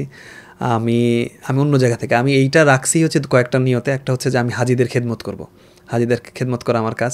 আমার এখানে লস হলেও আমি হাজিদের খেদমত করি, খাদেম, আমি খেদমত করব এইসব। আর প্রতি বছর তো আমার হজ করা হচ্ছে। ওখানে যে আমি দেখলাম অনেক এজেন্সির মালিকজন আসে না, তারপরে হচ্ছে একে দিয়ে কাজ করায়, ওকে দিয়ে কাজ করায়, হয়তো খাদেম নিয়ে যায়, তাদেরকে দিয়ে কাজ করায়। কিন্তু আমি আমার মল্লিম, আমার এজেন্সির মালিককেও আমি দেখেছি, তিনি আরাফায় আমার সাথে একসাথে পাশে বসা, মিনাতে তিনি আমার সাথে একসাথে থাকছেন। ওনার স্বাস্থ্য একটু ভালো, উনি বলতেছেন স্যার আপনার সমস্যা হয়ে যাচ্ছে, আপনি তো মানে একজনের জন্য খুব ছোট জায়গা থাকে একটা। আমি বললাম কোনো সমস্যা নেই। যিনি সার্বক্ষণিক 3 বেলা খাবারে উপস্থিত, আমাদের সাথে মিনা, আরাফা, মুজদালিফা সব জায়গায় উপস্থিত, আমাদের যে এহরাম পরানো, আমাদের 95% পুরুষদের এহরাম পড়তে হয়, এহরাম 95% মানুষের এহরাম উনি পরিয়ে দিয়েছেন, উনি বাঁধিয়ে দিয়েছেন। তার মানে উনি চোখের সামনে থাকেন, সবকিছু দেখতেছেন, কারো সমস্যা হলে সরাসরি ওনার কাছে বলা যাচ্ছে, যারা অসুস্থ হচ্ছে তাদেরকে হ্যাঁ জবাব দিতে। এবং উনি যখন উপস্থিত, মালিক যখন উপস্থিত, তাহলে ওনার যে যারা সাবঅর্ডিনেট যারা আছেন, কাজ করছেন, তারা স্বাভাবিক খুব ভালো সার্ভিসটা দেবে। সুতরাং এই ক্ষেত্রে এটাও খুব তার মানে হচ্ছে আমাদের উচিত যে আগে কেউ যদি যে থাকে তার কাছ থেকে অন্তত রিকমেন্ডেশন নিতে পারে, বা খোঁজখবর অ্যাটলিস্ট মানে খোঁজখবর নিয়ে যেন যাওয়া, অবশ্যই সেটা যে এজেন্সি হোক, মানে যে মুআল্লিমে হোক, আগে একটু খোঁজখবর নিয়ে ওই রকম এজেন্সির মাধ্যমে যাওয়ার চেষ্টা করে। আমরা একটা বিষয় একটু মিস করেছি, খুব সংক্ষেপে আমরা তাহলে যে মদিনার সফরের একটু স্মৃতিটা আমরা, মদিনার সফরে প্রয়োজন আমরা আরেকদিন মদিনা নিয়ে আলাদা আলোচনা করব, কিন্তু আজকে একটু সংক্ষেপে শুনে যে মদিনার সফর বলতে হলে প্রথমে হচ্ছে যে মক্কা যখন ত্যাগ করছি, আমরা মদিনায় শেষে গিয়েছিলাম, মক্কা যখন যাচ্ছি, মানে এই দৃশ্যগুলো তো অন্যরকম। আমি তো বলবো যে আসলেই ইটস নট সাফিসিয়েন্ট টাইম, মানে আমাদেরকে শেষ করতে হচ্ছে, যেহেতু এত স্মৃতি, এতই কয়টা রেখে কয়টা বলবো, যে সবার চোখে পানি, সবার কান্না, যে মক্কা ছেড়ে চলে যাচ্ছি আমরা, সবার চোখে পানি, কান্না। আমি যখন গেলাম, আমার মনে আছে আমার সেই বন্ধু আবার ফোন দিল, উনি মানে আমার কাছে কেন জানি মনে হচ্ছিল উনি আমাকে গাইড করছেন ফোন দিয়ে। উনি আমাকে বললেন, দেখো তুমি মদিনা আসো, মদিনা কদিন? বললেন এতদিন থাকবো। বললো বি কেয়ারফুল, তোমার যেন মদিনার প্রতি যেন কোনো অসন্তুষ্ট না আসে, আমাকে বলছেন উনি। বললাম কেন এই কথা, কেন অসন্তুষ্ট আসবে? বললো তুমি মক্কার ফিলিংস এখনও তোমার মনের ভিতর গেঁথে আছে, তুমি এটা করতে যেয়ে মদিনাকে তুমি ছোট করে দেখো না, কারণ মদিনা রাসূলের শহর। তো আমি বললাম যে হ্যাঁ তা তো অবশ্যই। তো কোথায়, আর আমাদের মনের মধ্যে ধারণা ছিল যে মদিনায় যেহেতু তাওয়াফ নাই, আমরা একটু সময় পাবো, ধুমায়া ঘুরবো, শুধু এখানে যাবো ওখানে যাবো। কিন্তু বিশ্বাস করেন যে কোথাও আমাদের হলো না, কারণ ওই বাইতুল্লাহ, হ্যাঁ কিছু জিয়ারা গিয়েছি, মসজিদে কুবাতে প্রায় 5-6 দিন গিয়েছি, প্রতিদিন সকালে চলে যেতাম, কোনো স্মৃতি ভুলার না। কারণ ওখানে যেহেতু আপনি পাচ্ছেন রাসূলের রওজা, আপনি পাচ্ছেন রিয়াদুল জান্নাহ পাচ্ছেন সেখানে, আপনি সেখানে পাচ্ছেন রাসূলের মাকবারা, কবরটা পাচ্ছেন, এখানে দেখতে পাচ্ছেন, সে এক অন্য অনুভূতি। আল্লাহ আল্লাহ আল্লাহু আকবার, অন্য অনুভূতি। এবং আমার সৌভাগ্য হয়েছিল, আমি একটা নামাজের স্লটে আমি রাউদাতুম মিন রিয়াদিল জান্নাহ ছিলাম। অনেক স্টোরি, মানে এই স্টোরি হয়তো অন্য কোনো দিন বলতে হবে মদিনারই। শুধু এটা বলেই করছি, মদিনা থেকে তো আপনার মন আসতে চাবে না। মদিনা থেকে যেদিন আসতেছি, মানে আমরা ঢাকায় ফিরবো, যেদিন দেশে ফিরে আসছি, সেদিন সকলের মধ্যে কান্নার রোল। বিদায় নিয়ে চলে আসছি, মুআল্লিম এজেন্সি বলছে আর আপনারা কোথাও যাবেন না, কিন্তু মানে সবার আবেগ আবার চলে যাবে। রেডি টেডি হয়ে লাগেজ উঠাই দিয়েছি, তারপরেও আবার চলে গিয়েছি যে আরেকবার যে একটু দোয়া করে আসি আবার। সে কি কান্নার রোল! শুধু এই দৃশ্যটা এটা বলেই আমি করি যে যখন আসছি, মদিনা থেকে আসার সময় দীর্ঘ পথ, গাড়ি অনেক জায়গা দিয়ে ঘুরে মদিনাটা দেখা যায়, দূর থেকেও দেখা যায়। তো একবার গাড়ি যখন এদিকে ফিরে, সবাই এদিকে তাকাচ্ছে যে এইদিকে মদিনা, একটু পরে গাড়ি যখন এদিকে টার্ন করে, সব এইদিকে, মানে পুরো গাড়ি সকলেই এইদিকে, আর চোখ ছলছল করছে সকলের, কারো চোখ অঝরে কাটছে। এই হচ্ছে মানে এই কোনো স্মৃতি আপনি মদিনায় পাবেন, হচ্ছে মদিনায় একটা ইসলামিক কালচার দেখতে পাবেন। সেখানে মদিনায় আপনি সবসময় বাচ্চাদেরকে নিয়ে আসতেছে, ফ্যামিলিগুলো, তারা ওখানকার যে মানুষজন, তারা ফ্যামিলিগুলো নিয়ে আসতেছে, ছোটো ছোটো বাচ্চাদেরকে নিয়ে আসতেছে, আপনি প্রতিনিয়ত এটা পাবেন। একটা চমৎকার ইসলামিক কালচার, ইসলামিক সোসাইটির একটা এক্সাম্পল, বেস্ট এক্সাম্পল আপনি মদিনায় পাবেন। মসজিদে নববীর নামাজ এবং হারামের নামাজ, এটা কম্পেয়ার করাটা মানে অতটাই, মানে আমার পরিবেশটা অত্যন্ত পরিতৃপ্তিদায়ক। যেমন স্বাভাবিক মসজিদে যদি বলি যে মানে কাবার নামাজ, ওইখানে যেটা, দুইটাই তো হারাম, মসজিদুল হারামাইন দুইটাই তো। কাবা শরীফের নামাজ অবশ্যই মানে এটা তো তুলনা রাখে না, 1,00,000 রাকাতের সওয়াব, ফিলিংস একরকম, অন্যরকম। মদিনারটা বলি, মদিনাতেও একই ফিলিংস। আপনাকে শুধু এতটুকু বলি, আমি তো মানে আগেও তাহাজ্জুদ পড়তাম বা ইয়ের মতো ছিল, কিন্তু ওই যাওয়ার পর থেকে আমাদের এই 34 দিনের সফরে, হজের ওই 5 দিনের ওই সময়টা না, 5 দিন না, শুধু 2-3 দিন, যেই দিন আমরা ইয়েতে ছিলাম এটা বাদে, বায়তুল্লাহ থেকে একদিনের জন্য একটা ওয়াক্ত নামাজ কাবায় আছি অথবা মদিনায় আছি, নামাজ মিস হয়নি আল্লাহর রহমতে। 9 দিনে একদিনও না, এখানে যতদিন ছিলাম একদিনও না। হ্যাঁ, যেদিন আমরা জেদ্দায় গেলাম অথবা তায়েফে গিয়েছি সেদিন যেই কয়েকটা ওয়াক্ত, এছাড়া একটা ওয়াক্ত নামাজ মিস না, একদিনও আমাদের তাহাজ্জুদ মিস না। এটা আমি বলি ইবাদতের ট্রেনিং নেওয়ার একটা বেস্ট জায়গা। সেটা কেমন? সেটা আমাদের পারিবারিকভাবে আমরা পারিবারিকভাবে হচ্ছে যে আমি আমার অভ্যাসগত কারণে আমি সকালে উঠে অভ্যস্ত ছোটোবেলা থেকে, আব্বা আম্মা আমি আমরাই। কিন্তু আমার ওয়াইফ, আমার 2 বাচ্চা, এরা হচ্ছে ফজর পরেও আবার ঘুমায়। এদের সকলে এই নিয়ে আমার সাথে খুবই হয়, হ্যাঁ এটা খুব খারাপ জিনিস, তুমি ফজরের পরে ঘুমানো ভালো না। এখন তো এত সায়েন্টিফিক দেখার পরেও তোমাদের এই নেই। কিন্তু আমাদের, বিশ্বাস করুন, ওখানে যাওয়ার পর তাহাজ্জুদের নামাজে একদিনও আমি তার আগে উঠতে পারিনি, সে আমার আগে চলে যায়। একদিনও আমি তার আগে উঠতে পারিনি। ইন্সপিরেশনটা কোন জায়গা থেকে আসে, কোন লেভেলের এটা। শেষ দিন যেদিন আসবো সেদিন তো সকলেরই মন খারাপ মদিনায়। আপনি নামাজের যে প্রশ্নটা বলে, আমরা শেষ ওয়াক্ত নামাজটা পড়ছি, ফজরের নামাজ মদিনায়। ওদিন নামাজের তেলাওয়াতেই মনে হচ্ছিল, এক হয়তো আমাদের একটা আবেগ, 2 হচ্ছিল যে অঝরে কান্না আসতেছিল, একদম লিটারেলি আমরা কাঁদছিলাম। আমি এই কথাটা আমরা যখন শেষ বিদায় দেবো, যে আবার একটু যাচ্ছি, দৌড় দিয়ে যাচ্ছি, একটু দোয়া করে আসি, একটু দেখে আসি মদিনায়, আমার ওয়াইফের সাথে আমি বলছিলাম। সেও বললো আজকের নামাজে তো আমারও কান্না চলে আসছে। তা আমি তখন বললাম এটা শুধু আমার ফিলিংস না, এটা সবারই ফিলিংস এই জায়গাটায়। সুতরাং এটার কোনোটাই কম্পেয়ার করে বলে শেষ করা যাবে না, এক অন্য অনুভূতি।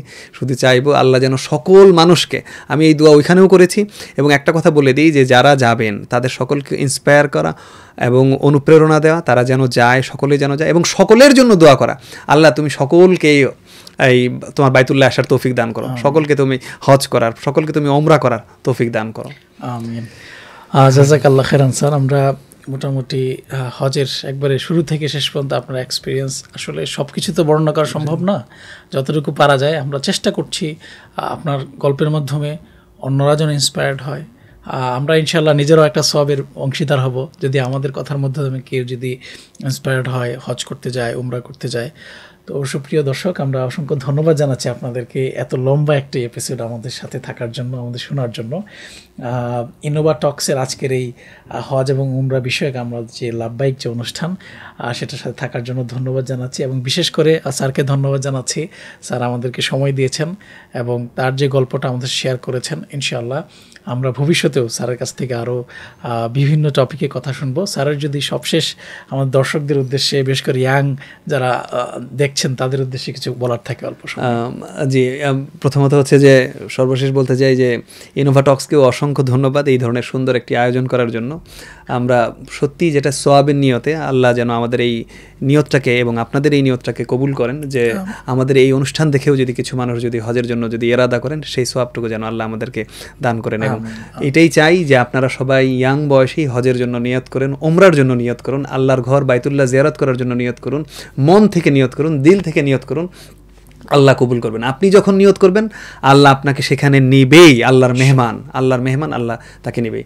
সুতরাং সকলেই, বাংলাদেশের সকল মানুষকে, সকল মুসলমানদেরকে হজের শিক্ষা, হজ এবং ওমরায় যেন যাওয়ার তৌফিক দান করেন, এবং সেটার মধ্য দিয়ে একটা কিভাবে ডিসিপ্লিন সোসাইটি গড়ে তোলা যায়, একটা সুশৃঙ্খল জাতি গড়ে তোলা যায়, একটা ধৈর্যশীল, একটা পেশেন্স সোসাইটি আমরা গড়ে তুলতে পারি। মানুষের মধ্যে যে আজকে যে আমাদের যে ধৈর্যের অভাব, সেটার পরিবর্তে আমাদের মধ্যে যেন একটা ধৈর্যশীল, সহনশীল, সহিষ্ণু জাতি আমরা গড়ে তুলতে পারি। এর জন্য হজ ওমরা ট্রেনিংটা অত্যন্ত গুরুত্বপূর্ণ। একবার যদি আমরা সেটাতে যেতে পারি, আল্লাহর রহমত এবং বারাকা দিয়ে আল্লাহ আমাদেরকে তার এই বারাকা দিয়ে আচ্ছাদিত করে রাখুক, এবং সকলের এই হজ এবং ওমরা করার জন্য আল্লাহ যেন তৌফিক দান করে, সে আশা ব্যক্ত করছি। জি, ধন্যবাদ জানাচ্ছি। আর আমরাও চাই যে আমাদের এই দর্শকদের মধ্যে থেকে কেউ একজন উমরা বা হজ করে আসবেন, আমরা তার কাছ থেকে আমরা এরকম গল্প শুনবো আমাদের স্টুডিওতে ইনশাল্লাহ, এবং হাজারো মানুষ আপনাদের গল্পটা শুনবে। পাশাপাশি আমাদের এই অনুষ্ঠান সম্পর্কে যদি কোনো কিছু পরামর্শ থাকে আমাদেরকে কমেন্টস বক্সে জানাবেন অথবা মেসেজ করবেন। ইনশাল্লাহ আপনাদের পরামর্শের আলোকে আমাদের প্রোগ্রামগুলোকে আরও সুন্দর করার চেষ্টা করবো। আল্লাহ সুবহানাহু ওয়া তাআলা আমাদেরকে আল্লাহর ঘর তাওয়াফ করার তৌফিক দান করুন, রাসূল সাল্লাল্লাহু আলাইহি ওয়াসাল্লাম রোজা জিয়ারত করার তৌফিক দান করুন। সেই তৌফিক কামনা করে আজকের মতো বিদায় নিচ্ছি। আসসালামু আলাইকুম ওয়া রাহমাতুল্লাহি ওয়া বারাকাতুহু।